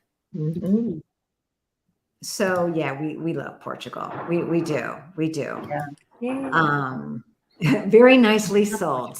Let's see what folks, if you want a question, if you could put a Q in front of it, then I'll just do a search on Q and make sure that I don't miss anything. Trip prior to moving there to check things out. Yeah, I mean, we're doing an exploratory trip. We were not going to do an exploratory trip. We were just going to go for it, right? Yeah. And the only reason we did this is because our Rich Journey is having these meetups.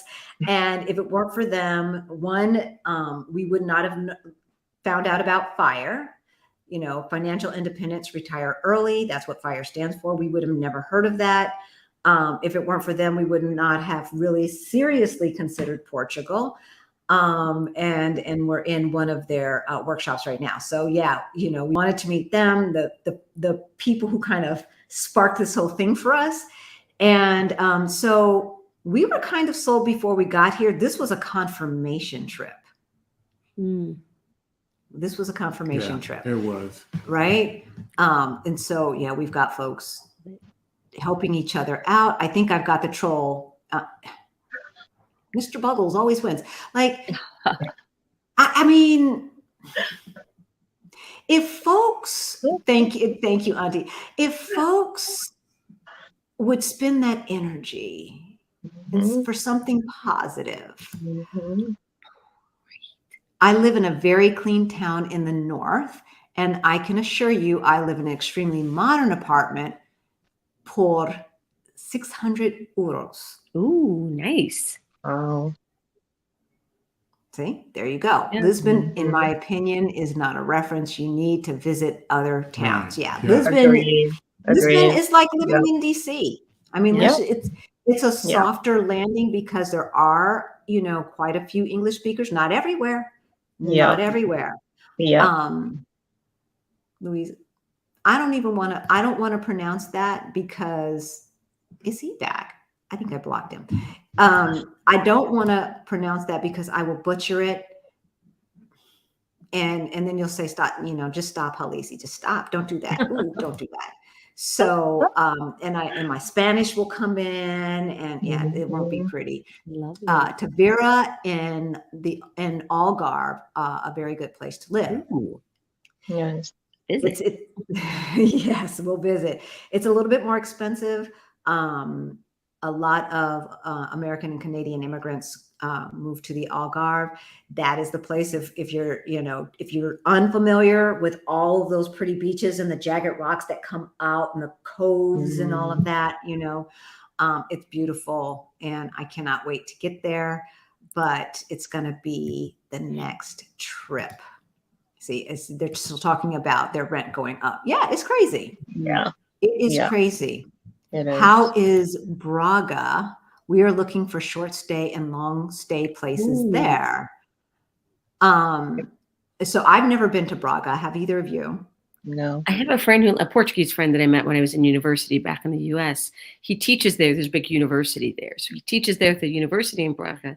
And he loves it, swears by it. It's one of the largest cities in Portugal. And it's commutable to Porto. So if you like Porto, but you're like, not sure if I want to be exactly here. Vila de Gaia or something like that is across the water from Porto. And then Braga is in the area as well. We've got a question from Auntie Trey. Ladies, do you feel safe there in Portugal? Any concerns? I have none. Liz, do you want to take this one? I have deep thoughts about this. Deep thoughts with Twanaheim. Do you want to take this one first? Well, I always say that safety is, oh my gosh, I'm An illusion. It's an illusion. It is an illusion.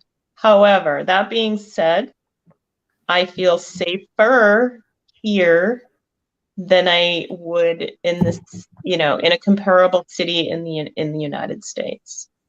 I don't have those same concerns about gun violence. I mean, no matter where you are in the world, things happen, Right. Anything can happen. However, people aren't toting guns in the street. You don't have to worry about going in a grocery store and having a shootout. So on a just a general level of comfort, if I'm walking home from a bar in the evening, I don't, I always have my head on a swivel. That's just normal. But I don't have those same fears that I did, even walking home, in Boston. I was a lot more intimidated walking, around that city at night than I am here. 100% feel safer.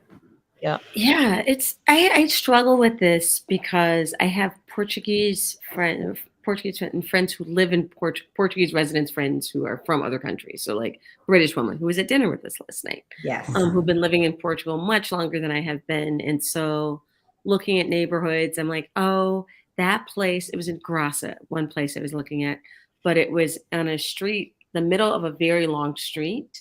That was kind of like a smaller, narrow street. And it was the middle of that. And you were like 2, 3, 4 turns from like the Pingo Doce. And then like the metro was pretty far. And I was like, I don't know that I would feel safe in the neighborhood. She's like, it's Graça, it's fine. And I was like, safety is a state of mind. It's a state of peace of mind. What we perceive as safe or unsafe, what makes us feel at comfortable, is different for everybody. Yeah. Almost all of my adult life, I've lived in big cities. I feel much safer walking down any street for the most part in Manhattan that has a lot of people on it 2 a.m. than I would in a small town with nobody in the street. Like that would make me feel uncomfortable because there's nobody in the street, So everybody has the right to kind of own up to what feels safe for them. And so people would say this to me, Portugal's so safe, it's so safe. Yes, and there's certain situations where I feel safer than others. So I'm probably not going to live in a neighborhood or in an apartment that's super far from the metro, no matter how safe it is, because I would never feel safe walking back like late at night from the metro. Or even in an area like now, I live in an area where I have metro around me. It's super safe. There's stuff around. If I'm coming back from the bar drunk at 6 a.m, taking a Bolt, I'm not walking by myself, in any city, tipsy, by myself as a woman. And so I think that's important for everyone to kind of assess for themselves. What are the kinds of situations in which you feel safe, right? And seek that kind of environment out for yourself. And so for me, I'm always I'm not going to live in some small rural Portuguese town. I'm not going to live in a house. That's the other thing, in a freestanding house by myself. I like having neighbors around. Right. So everybody has different things that matter to them. Yeah.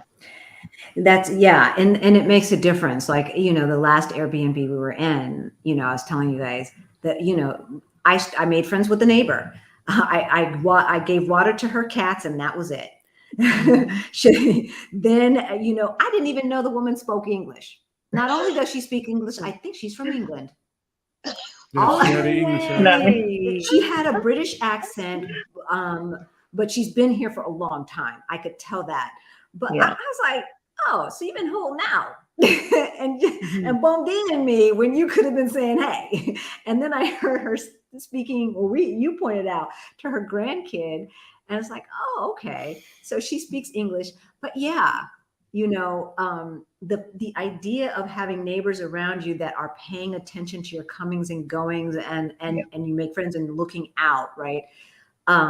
It does make a difference, especially if you're a single person. And we were talking last night to the couple who are immigrants here, one from Brazil and one from England. And I said, yeah, when we leave the grocery store, we put our keys between our fingers in the States while walking from the metro to our car, or light rail, whatever, from the grocery store. If we've parked too far away or whatever, the keys are and we're ready, right? Yeah. We I got have mace in my one keychain hand. back at home. Yeah, right? Me too. Me And too. so, and he looked at us like we were crazy. They're like, it's safe here. But when you grow up, this is what I mean about safety is what you feel inside. It's not the environment. But because like, if you grow up like that for most of your life, the US, all this, and you're used to, you know, having been taught self-defense classes in college, you know, and carrying pepper spray or mace with you when you go running or hiking on your own, or putting keys between your fingers when you walk, and then someone says, oh, it's 100% safe. You can walk at night. That doesn't change how you personally feel. That's not going to change overnight just because your environment changed. And so I have a lot of grace for people who feel like, okay, well, everyone's saying Portugal's safe, but I kind of want to do whatever the hell you need to do so that you have the peace of mind in your spirit for where you live in Portugal or how you navigate Portugal. Absolutely. On this channel, we are about folks doing what feels good for them. No judgment, you know, because hey, it's Life's your short. life, right? And we want people, you know, like we should be happy and joyous. And there just doesn't seem time for that in the States, right? So Marguerite says, I hope it's Marguerite or it's Margaret. Marguerite. Is there a meetup in September or October? I don't know that Our Rich Journey is necessarily doing a meetup, but Black in Portugal, check out their Facebook page because they have regular events. And I met Liz. Well, actually, Liz and I were in a class together, but she stayed quiet. So, yes, I did. so, but yeah, so I met Liz at karaoke. You know, Tawana, we met through a mutual friend, but some other folks that we're going to be interviewing, we met through Black in Portugal, and we had a blast today at Juneteenth, playing spades, talking trash, eating cupcakes and good food, and getting rained on. Meeting new people. Yeah, and the funny thing was, you know, the Portuguese family that came and sat and just watched us, you know, doing our thing. I tried to do double Dutch today. I have not tried to do double Dutch since high school. So, oh, thank you, In My Travels. Thank you. If you all are enjoying this content, if you're learning something, if you're getting your questions answers, please like it. That helps YouTube know that this is something that they should be suggesting. Hey, Rashad, you must have felt us. I was thinking about you. I was like, Is Rashad going to come back this week? Your Portugal reference speaks primarily of Lisbon as the end all. Yeah, because that's where we are. It's not. Yep. There are many wonderful cities that have yet to enter your radar. Portugal is a little big country. Absolutely. As you heard us just say. And the reason, you know, the reason why we picked Lisbon is because Rick cannot read Spanish, so he can't read Portuguese. I can read Spanish and I can make out a lot of Portuguese, but when it comes to, you know, communicating, you know, it's just easier if you're in a place where folks speak a little bit more English. And so I know they say the young people speak English everywhere, but hey, the young people are not working in these stores. It's older folks who probably own the stores, especially the mom and pops. And we are using Google Translate. So I just visited and stayed in Porto for 2 weeks. Yay! Had a wonderful time. I cannot wait to see Porto. We're going to unfortunately, we're going to have to do that on our return trip. How was Braga? We just talked about that. I'm trying to find. I found Bolt on Apple. You should have seen me on those Bolt scooters today, on these cobblestone streets. They were kind of fun.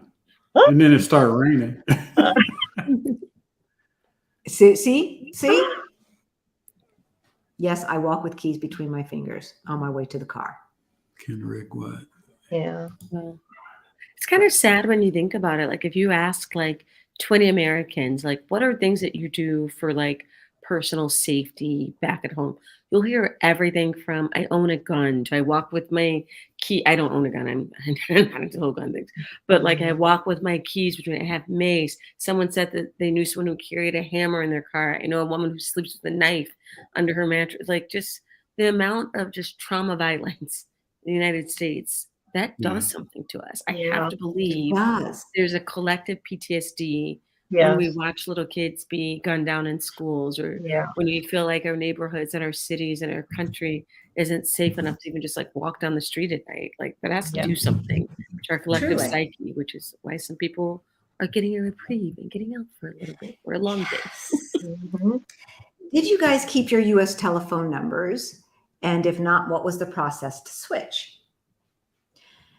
So we are keeping our US phone numbers, one, because mama and daddy, and because a lot, like we're keeping some US banks as well, right? So a lot of the, let's verify that it's you, comes through your phone. So what we did is we got a phone with 2 SIMs. We did Google Fi, and the Google Fi is on 1 SIM, and we do have now a local Portugal number on the physical SIM, on the other SIM. So what did y'all do? You want to go, Tawana? Dual SIM too. Now dual SIM, I got a phone. So I used to have a US phone that had unlimited, talk, text, everything, data, everything, whatever. And so I had that. And so when I moved here, what I did is I canceled all of that service. I have like basic level, I think it's $20 I'm paying or something. Basic level for my US phone. And then I got unlimited talk, text, all of that stuff on the Portuguese one. And it's less than half the cost that I was paying back home. And so I have that because same 2-factor authentication, the text come to my US number. And sometimes it gets hooked up it gets hiccups. If you completely port it to something that is virtual, sometimes it won't recognize it. And so I have 2FA on everything. So I kept the number for that. Plus all my friends back home have my US number. And so it's just easier back at my other home. This is home too. Back at my US home, everybody has my US number. And so I wanted that. And then making this my home, I have a Portuguese number for everything. That aside, when it comes to actually talking to people, very few people are calling either of those numbers. They're either reaching out to me via WhatsApp, or they're doing Zoom or Facebook chat, because you're going to do video chats on Facebook or something else. Like it's rare that someone's calling my 917 New York number and speaking to me on that. They're usually hitting me up on WhatsApp, Facebook chat, FaceTime. I called you today. I'm like, I'm doing this the old-fashioned way. Because it's rare, and it is. And you called it out. You're like old-fashioned, because we don't do that. We usually call each other on WhatsApp. Like, So Liz, did you keep your number? Yeah, so far. I mean, I haven't fully moved here, but I do intend to, keep my US number for those reasons, for, banking and all of those confirmation texts that you get. It's just easier. And, you get the basic one. I think the cheapest one on Google Fi is like $10 per month. Nice. Right? I'm going to go back. DM, love your video. Thank you, DM. Thank you. I will go back and put that up. But Julie asked, can Rick speak about his experiences so far as a Black male? My husband will be with me as she plans her exploratory trip. So my experience with all the other Black men that I've run across is fantastic. I mean, everybody gives you their information instantly. Their WhatsApp, they got their QR codes out and ready to share with you, because they want to share. They want a brotherhood with you and be able to show you where you want to be. If you need anything, just, WhatsApp me, let me know. If you're looking for places to stay, I know somebody that knows somebody. It's been very welcoming and very warm. It's been a fantastic experience. I haven't run into anybody over here that's just turned their back on you and doesn't want anything to do with you or anything like that. So everybody is accepting and open. What about the Black Portuguese men? Black Portuguese men, because there's a language barrier. You'll see a lot of African men or Portuguese men and most of them that I've run across were younger. So, we didn't really have anything to conversate about or anything like that anyway. But any nods? You guys know what the black nod is. You'll get the black nod every once in a while, But most of the time they're speaking in Portuguese or speaking a different language, and you're just passing each other up. So when you bring your husband and go to the support groups, go to, Black in Portugal, go to all the different support groups, he'll meet brothers. Hey, they're opening heart up to you, and seriously, give you all the information you need. They'll make him feel very, very comfortable, unless he doesn't want to feel comfortable, unless he's just a standoff. But everybody I've met over here, the people that live here and the people that are planning on coming, it's like, oh my God, it's like we've been knowing each other for years. And really. Brother Man last night is not Black.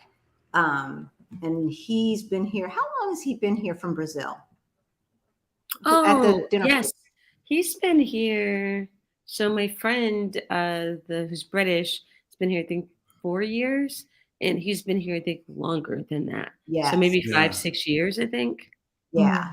Fantastic. He's a fantastic individual. I mean, we just, had dinner and stuff over Tawana's last night. And it's like I knew him for years and years and years and years and years. Just down to earth. Yeah, so down to earth, and like I said, everybody I've met that is even looking at moving over here, thinking about it, and we've conversated and stuff. And I sat down and talked to some of them today at the picnic. It was like, oh my God, just trading stories and what you want to do and how you want to do it, and everybody's offering their help.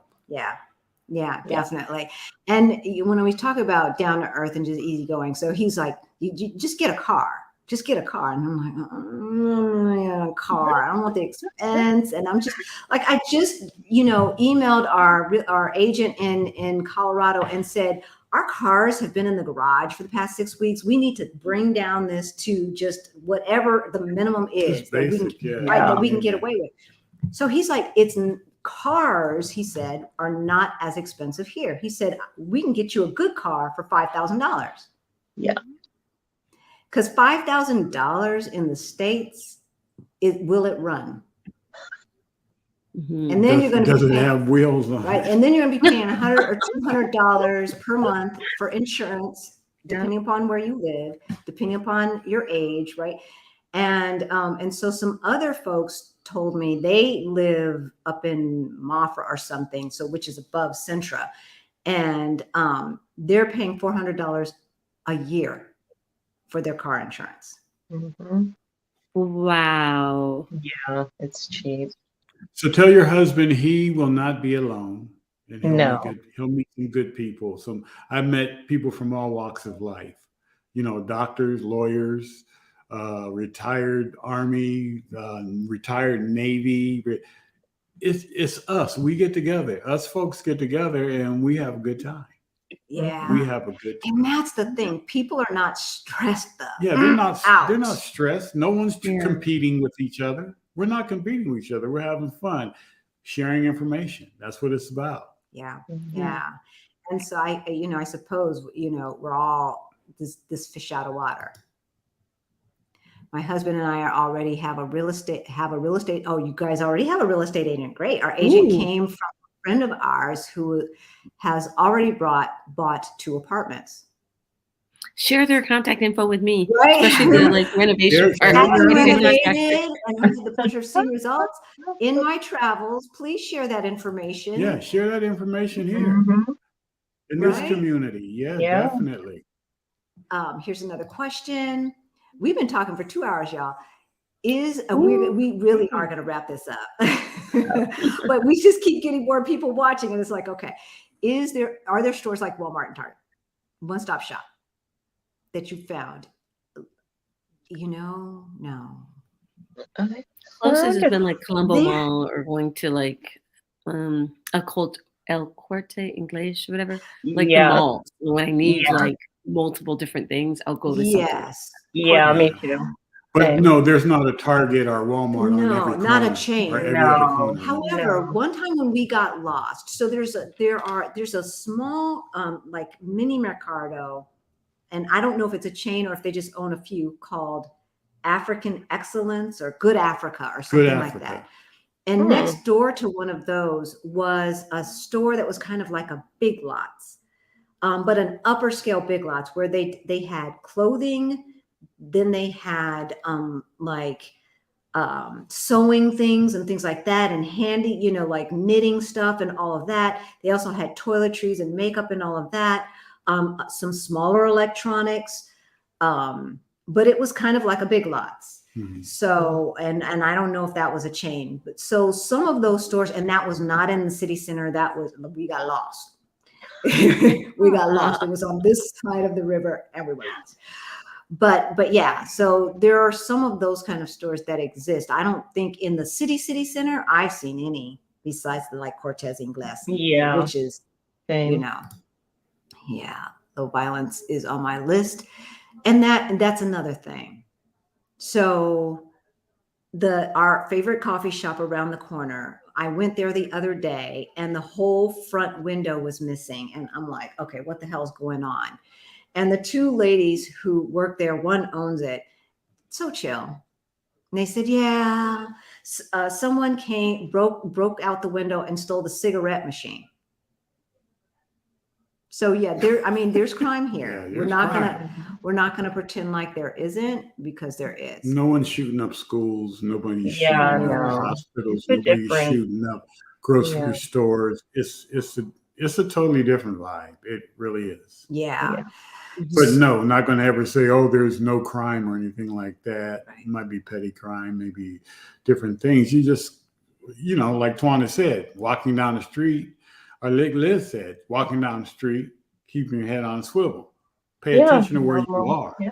You're not, you're not in fairy tale or anything like that. You just want to pay attention to where you are, know what's going on. But, other than that, no one's coming up and trying to intimidate you or anything like that. No. Right. Yeah. With the D7 visa, how long do you have to stay in Portugal before you can travel to other parts of the EU or Mexico? So it's 6 months or 8 months. It depends. So it's either 6 consecutive months or 8 months if you're going to split it up. Mm-hmm. But I think that changes, Tawana, you said, after. Yeah. So I just went through the process, and don't hold me to this, find your people, your immigration lawyer or your Facebook group or whatever. But my understanding of it was, so for a D7 visa, for an American coming from the US, that's all I can speak to because that was my experience.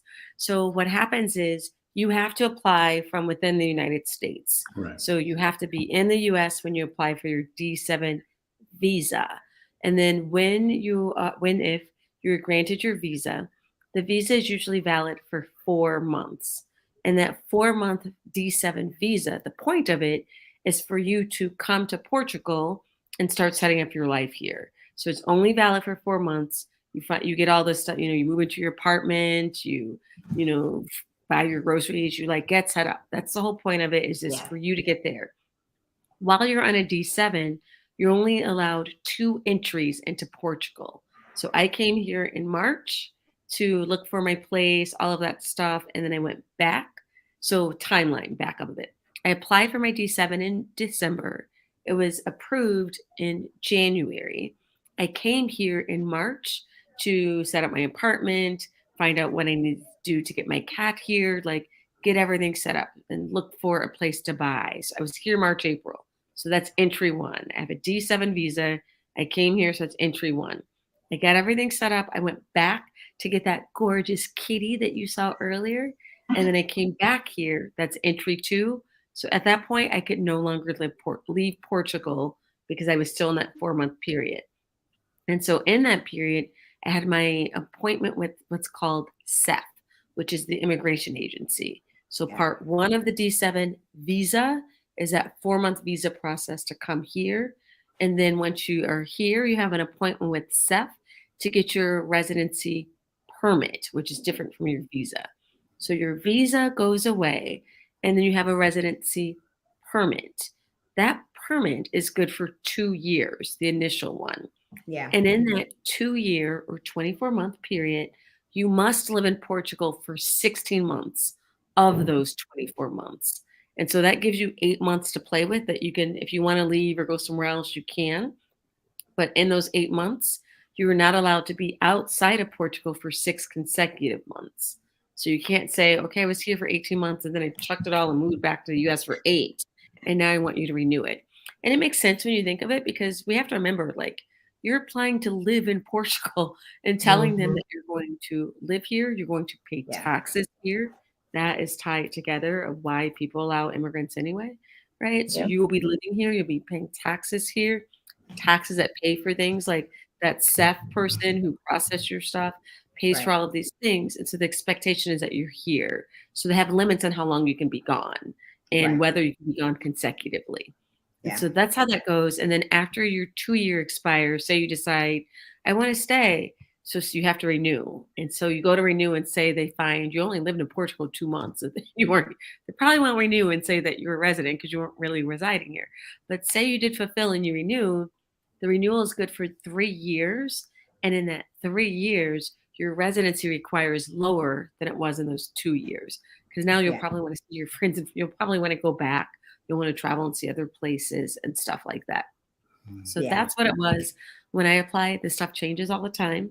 But that's what the process was like for me when I started last December. And so we're not, once we get our D7 visa, we're not going to go back and forth. We are going to, and we're not with Mexico either. We're just going to use those 4 months to, get our crap sold and then come. So, because this is the time when we're saying, what areas are we going to look at and stuff like that. So now we have something in our mind on where we would want to rent. Short term to me is 6 months, and then figure stuff out from there. So you can do it the organized Tawana way, or you can just fly by the seat of your pants and get lost. Or the guy, remember the guy we met last night, Tawana? The guy we met last night when we were walking back to your apartment, and he wasn't interested in getting a residency. So what he does is he uses a travel visa, and comes here for like 3 months, and then he goes back to the United States, and then he comes back here 3 months. And we're like, I ain't interested in it's called, if you Google the Schengen Shuffle, because there's the Schengen, basically what we call the EU. Right. Basically, it's kind of the Schengen. You can only be in the Schengen area as an American, and I'm sure for other countries, but I just keep saying that. So I'm being very clear that I'm only speaking about what I know, my limited knowledge there. And so in Schengen, as an American, you're only allowed to be in Schengen for 90 days. So if you're in Portugal for 3 months, you can't go to Spain for another, because you're now out of your visa. So you have to be out of Schengen for 3 months, and then you can come back in for Schengen for 3, but you can't stay longer without a visa. So some people do what's called Schengen Shuffle. So they'll do 3 months and say Portugal, and then go to the UK, which is no longer in the EU. So, or they'll go to some other place or go further east, or go somewhere else for a month, 2 months, 3, and then come back. So that's called Schengen Shuffle. If you Google it, people have all kinds of tips of how to do the Schengen Shuffle again. Now, like I said, now that Britain is not in the EU, there's a choice. There you go. Question: are you missing home yet? No. Do you want to answer though? My answer is no. Rick, what's your answer? No. No, I'm not. I ain't got no home. I got structures that somebody else lives in. My home is where I lay my head for the night. This is home right now. This is home right now. Yeah. Yep. I miss loved ones, but I don't miss the U.S. I do not miss the U.S. and all the craziness. No. So, DM, I'm sentimental. I'm sentimental, and so like when I'm in Europe, I start missing things about the U.S. I miss that for example, in the US, my gynecologist, my doctor, my dentist, my vice president, and my representative were all people of color, right? And so there's certain things that I miss about living in the US. Black Americans have been in the since 1600s or so. So it's like most, right? And so it's like I miss just like my culture, my community, my family. I miss some of the conveniences, even though that's not the most important thing. I do miss some of those. Like when I was walking to 4 stores to get my cat food, my paper plates, my whatever, I'm like, oh, I would have had this on Amazon. I could have ordered it in the morning and it would have been in my house in the afternoon. And so some of that stuff I miss a little. I miss my friends. I miss the familiarity. Sometimes when I'm tired, sometimes you do get tired where everything's different. It's the language, the people, the country, whatever. It's like, oh, I miss just going to like 12 stories in DC and having drinks. And I know the bartender, they'll make a delicious old fat, like the familiarity of it. So it's like, I get very sentimental and start missing those things. If I ever want that cured, all I got to do is go back to the US. I'm like, well, in Lisbon, like, and then I'm in Portugal. So I have this perpetual like longing, Heimweh, it is in Dutch. Like, and I love that too, that certain languages have words that don't exist in others. But this longing for where I'm not. And so when I'm here, I do miss things about the US. I don't want to live there again right now. but I do miss, things and people and places and familiarity. Just like when I went back to the States to get my cat, I was like, God, I can't wait to get back to Europe. Like, I just can't wait to get back. Why am I here for a whole month? I just want to go back right now. So, It's like when you break up with a boyfriend and he was, not so great, and you just miss, you only remember the good, as the memory fades, you think about all of the great things. So I try, even though I am sentimental as well, I try to remind myself of that. Like, there's a reason why you left, just like there's a reason why you break up with someone. You don't do it because you love them so much. And it's the same thing. It's sort of like I'm breaking up with the US and there are reasons. I don't hate everything about the US, and I love my family and friends and the ease and the comfort and, the familiarity, of course, but there are bigger reasons that prompted, all of us to sort of uproot and leave. And I try to not to think about the negative, but just to think, there's a reason you're doing this, and try to hold on to that. And because you can't just be running away from anything, right? Like it's got to be, you got to be running to something as well. Absolutely. Right? Absolutely. 100%. Yeah. Because if you're running away, once that thing is in your rearview mirror, then you have a life. And if you're not happy with that life that you're now existing in, then you're in a bit of a pickle. So it's important to have a life that you're creating. As far as TV and radio, how do they compare to the US? So there's a lot of unfortunately, a lot of American media here. And so we could watch an American movie every night on TV. If we wanted to. Yeah, you have the different channels. In English. And it has the subtitles in Portuguese. Right, which I find myself just reading the Portuguese. Yeah, it's not difficult at all. I mean, you got, I think Sky News is English speaking. CNN has an English speaking channel, but it also has a local Portuguese channel for CNN. But we don't spend a lot of time watching TV either. No, there's too much to see. There's too much to explore and try to figure out what we want to do and how we want to do things. So, I mean, we're on our computers doing different things. I'm editing different videos and stuff like that. And she's putting everything together for lives and all that kind of stuff. So, we keep ourselves busy. Plus, we try to hang out as much as we can with friends. We were just in a boat on our way back from a hangout from the Juneteenth one, and the music was it was Cardi B and Bad Bunny. I like it, right? And so Cardi B, she's Dominican, right? Like she's Dominican, raised in New York. Bad Bunny's Puerto Rican. So I mean, all TV and radio and everything's international too.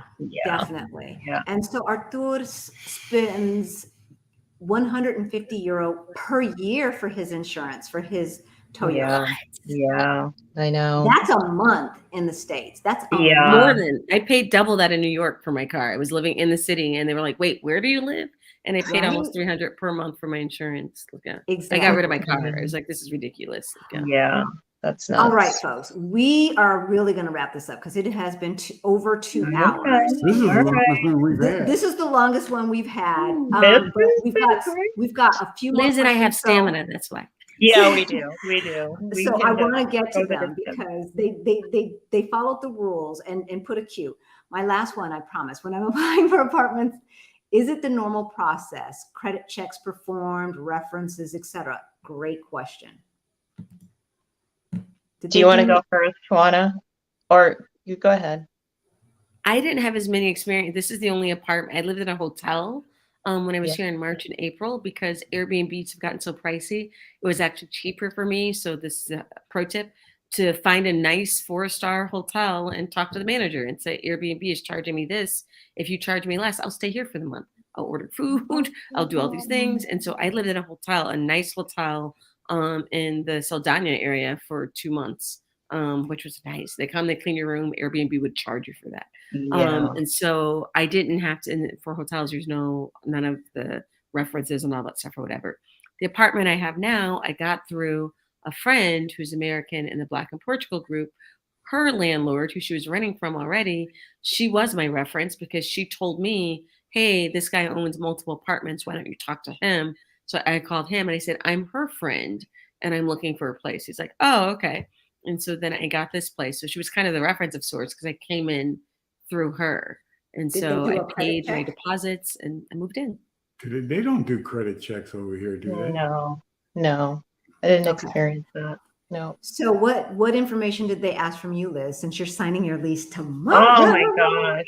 Yeah. I mean, I feel like I am a cautionary tale. When it comes to the whole apartment thing. But yeah, they asked for, let's see, they wanted some, again, it's per landlord. They're all different. They all have, like for you, it sounds like a very simple process. For this particular landlord, they had someone that had signed a lease and then left early. So I think they were super cautious about, and I think he was American. He wasn't Portuguese. I can't remember if he was American. So they were super cautious. So they wanted to see, proof of income. They wanted to see, oh man, what else did they ask for? Which is a fair question. Yeah, they wanted to see proof of income. They wanted a big security deposit and money up front.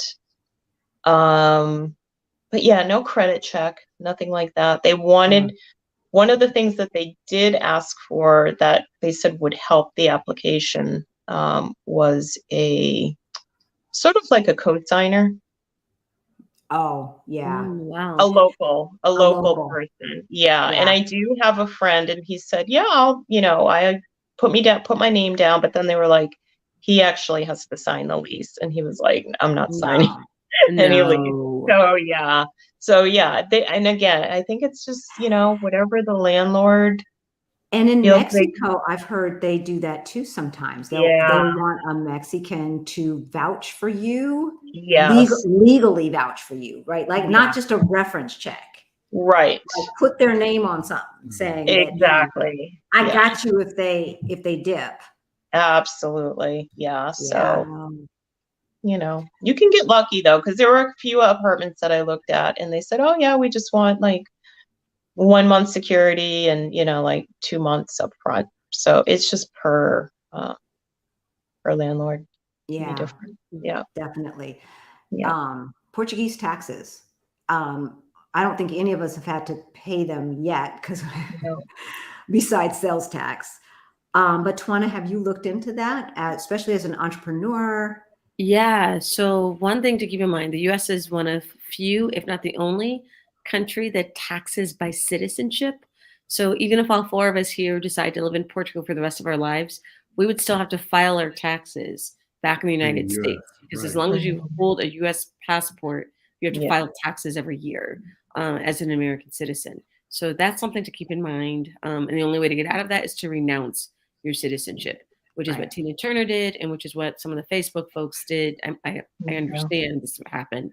once Facebook went public, some of them renounced and became Swiss before, because then you don't owe the U.S. taxes for that. So that is my understanding what happened. I could be wrong about that. But so there is that to keep in mind. And then taxes, there's a thing called non-habitual resident. And I think it used to be zero tax, and they've now upped it. So it's 10% level tax that you have to pay. So you have to file your regular annual Portuguese taxes. And I think it's like 10% of your income on top of course, you have to pay, depending on in the US possibly too. So there's that. And that non-habitual resident thing, you have to do that within your first, like, I think it's March 31st is the deadline every year. And so I became a resident in June. So by March of next year, I need to file for that non-habitual resident. Otherwise, I have to pay Portuguese level taxes. So Portuguese level taxes plus I have to pay U.S. taxes, business and personal. So that's a lot. But it's a lot. But you know what? I don't mind paying taxes. Taxes pay for schools. Taxes pay for roads. Pays for the airports. They get us here. So exactly. You just have to know. Nice to pay things, but I don't mind. You have to budget it in, though. Right? Yeah. Definitely budget it in. And my understanding for the D7 is, for a while you got 10 years no taxes. Yeah. And then the EU said, this is because we wanted you to make more money, and so now it's the 10% for 10 years. Am I remembering that correctly? Yeah, 10% for 10 years, and then you have to pay the full rate. And it's worth noting that that's on top of, because you got to remember VAT. It's called something different here, but in England it's called VAT. Here it's called Evada or something. I don't remember. Maybe one of the Portuguese people or someone who knows can post as a comment what it's called. But that is in everything you pay. So it's not like the US where they're like $5.99. You're like, great. And they ring you up. They're like, that's $6.71. You're like, okay. So it's like, if it's $5.99, it's $5.99. Right. Because the tax is already in it. And so that's why when you get your NIF number, you'll go to stores and they ask you for your NIF, because then you can, each time it's like, for those of us who remember the like no whammy and you bank, or those different, who wants to be a millionaire, you bank. Every time you give them your NIF, you're banking. I pay this person, you're banking each time. So definitely get it on high value things like your rent. Make sure that your lease is registered with that, because then 20 or whatever % of that, you get credit for having paid that throughout the year. Yeah. And we've been giving our NIF number so we can show that we are here, we are doing the thing, and so when they evaluate our visa, we're hoping that seeing that we were here, using our NIF, spending money and going through that will help them say yes. So this is going to be our very last question after 2 hours and 21 minutes. We are very sorry. We lost track of time, folks. We lost track of time. Please, if you are enjoying this, please like it. Please subscribe. Hit that notification bell so that you know, every time we go live, every time we post a new video. So Rhonda says, hello, everyone. I apologize for joining late in case this question was asked. How do you negotiate the 12-month lease for the D7 visa? Especially because you don't want to be paying if you're not here. And so I'm not sure if you're asking, how do you negotiate a lease in general, or how do you negotiate a lease when you're not here? So we're going to take the not here part, because we know nobody wants to be paying rent on a place that they're not living in. Right. And so did either of you have to do that? Pay rent on a place you weren't living in? Yes. Well, I will be. Yes. Oh, because you have to secure the lease before you can apply for your visa. Yeah. Okay. So you have to have that lease in place. You might get lucky. So you could say, okay, I plan on moving in September, and you might get lucky and find a lease that starts in September. And then you count yourself lucky that you were able to secure that. But in most cases, they want somebody in that apartment. Usually the apartment is empty and they want someone in there ASAP. And so you have to just sign the lease. That's sort of why I'm signing the lease. I'm going to stay here, get my apartment set up a little bit, then go home and apply for the visa. And yes, my apartment is going to be sitting vacant, unfortunately, while I'm gone. So I do have some cost saving measures for when I'm back in the States. But yeah, it does it's an unfortunate part of, you know, the expenses of moving here. Yeah. So some of the things you can do is that may or may not work. Your mileage may vary, as they say, right? So if you decide you're going to do D7, you may be able to find an Airbnb or a VRBO or any of these other kind of vacation rentals that will allow you to stay for a year. And so Airbnb, they have to have an AL license if they're legal. AL license is the license that it's a registered rental, so then they are collecting taxes stuff.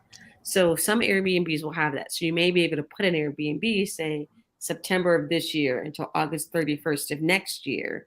And an Airbnb, you can filter and say, give you one that has like no penalty cancellation. So like that way you've secured your place. And so you have a soft landing in September, and then maybe they have a 30-day notice you have to give them. So that at least gives you September, October to look and find something else. So that's one way to go. Is you can go ahead and like reserve on your Airbnb, VRBO, or whatever for a year. You have your lease, but then those tend to be more flexible of getting out of it if you don't like it once you get here. That's one possibility. Yes. Another thing is get these Facebook groups have a crazy amount of information and an enormous number of people who are coming and going. For every 4 people like us that are like, we love Portugal, there's 4 people leaving who are saying, it just didn't work for me. I missed my family, my kids, whatever. They left. And so there are always a change of hands of apartments. So you may be able to find someone who's leaving and get their place, or someone who's here and has a 2-bedroom and be willing to rent it out to you or something. So that's some ways that you can get a place without having been in the actual country. The other one is and I did both of these. I did that first, and then I did my exploratory trip, didn't like that place, canceled it, and did the fast scramble to find another place. And I got lucky because the place I'm in now, they're like, it's not available in June. I was like, perfect. I'm only here for 2 months to find my place. I go back in May, I come back June. So the timing worked out. So See? I don't want you in there yet.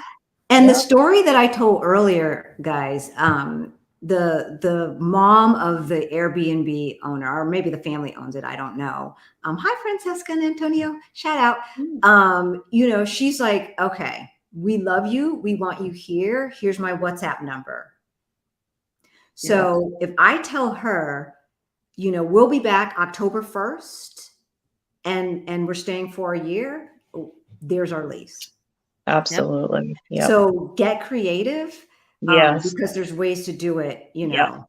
And we even, you know, when we were talking to our the person who's helping us with the paperwork, the company's called Relocate to Portugal. And we told them, oh, we've got friends in Portugal. We didn't really have friends. We had Facebook, YouTube friends. Now we have friends. But they're like, oh, good. Maybe they'll let you use their address. Yeah, it's called a tour. I forget what but the form where if you have someone who lives here, they can fill out a form. I think it's called a TOR, or maybe it's just pronounced tour.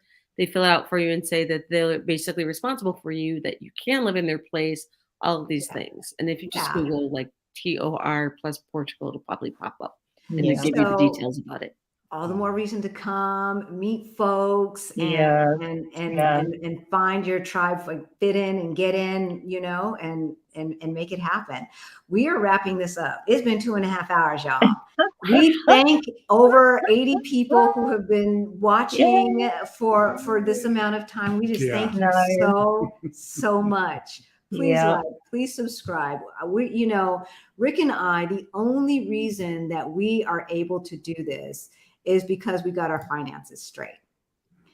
If you are in the position where you know 50 is like creeping up, 45, you know, and you forgot to plan for retirement like we did, we got you. We got you. So we just put in the, you know, up on the screen our Ready to Retire toolkit. It's also in the description below. It's free. Get it, follow it, get your stuff together so you can join us. If not in Portugal, join the brothers and sisters of Merida, or the brothers and sisters of Puerto Vallarta, or the brothers and sisters in Paris, or there's brothers and sisters everywhere. Yeah, We are world is all over the The world, world is open. right? And Yeah. wherever you want to Yeah. go, that's where we want you to be. Yep. Right? That is where we want you to be, because this is not a dress rehearsal. Yeah. Do it. This Out is there. it, right? Mhm. Any final thoughts you guys want to share? It's quiet. We have time. Liz will go first. I'll let Liz go first. No, I just building on what you just said, you know, if you have a dream, pursue it. You know, if you hit some road bumps, you're definitely going to hit some road bumps. Just, you know, see it through, you know, and have a support system. And like you said, going on YouTube is the easiest way, or Facebook rather. The Facebook groups will be your community. It'll be your soft landing. There'll be people there that will welcome you and help guide you, and just be there to listen to, you know, all of the trials and tribulations that you go through as, you know, an immigrant or expat or whatever. But yeah, I just think you just have to pursue it. You have to go for it. Go for it. Yeah, for sure. 100% agree with Liz. It's like your dream, and the emphasis there, your dream.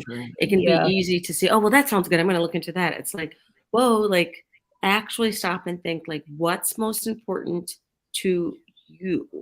You know, is it important to you that you are whatever your 10 thing is, right? Like in the same time zone, so you're not taking calls at like 2 in the morning or whatever. Like, what is most important to you? And like build your dream for your life. You're the only one who gets to, like, to enjoy the pleasures and suffer the pitfalls, right? Of whatever you choose. And so you should be picking the thing that matters to you. And don't let the haters dissuade you. Nope. Yeah, no. Do not let the haters dissuade you, right? My mom's like, now, you know, I heard that Puerto Ricans don't like Black folks. I don't know where she heard that. And I was like, interesting, Mom. Why are you telling me about Puerto Rico? Isn't that where you're moving to? Don't let the haters dissuade you. Half the time they don't know what they're talking about. And so, you know, just I will close with this. Tomorrow we're going to have drinks again with Tawana, but we're also going to meet Craig. Hey, Craig, if you're watching, for lunch. And we met him through the Facebook group. He and his wife came. They just happened to have the same dates, travel dates that we had. And they're like, we'd love to hook up with you. So we saw them at the karaoke. We saw them today at Juneteenth. And so tomorrow they're coming over to this side, or he's coming over to this side. Wife had to go home. And we're going to have lunch. And so, you know, new friends, soft landing. The Facebook groups definitely are that support system. Liz is so right. One of the reasons that it was so easily is because of these two ladies. You know, it's like, oh, yeah. If I get to hang out with folks like this, sign me. Where do I sign up? I know. Yeah. Right? So we love you. Thank you so much for spending 2.5 hours with us. It is 11 o'clock in Portugal, y'all. It's 11 o'clock. So and so Tawana's probably going to go out to the bar, because she usually does the town all night long and tries to drag us out. And this is not unusual. And it's not only young people doing it. Like there's some folks who are our age talking about, oh yeah, we'll just stay out and then we'll go to this place. And then 9 o'clock in the morning is when you can sleep. Yeah. We don't know about that part. Once in a while, that would be fun. Yeah. So please please subscribe. Our Black Utopia. You know, we're just having a ball. We want you to build your own utopia. Live your best life. That's right. And we will see you every Sunday at 1:30 Mountain Time, 3:30 Eastern Time. See y'all. Bye. We're going to let Tawana and Liz stay on for just a second, and we'll see you guys later. Bye. Bye. Bye, y'all.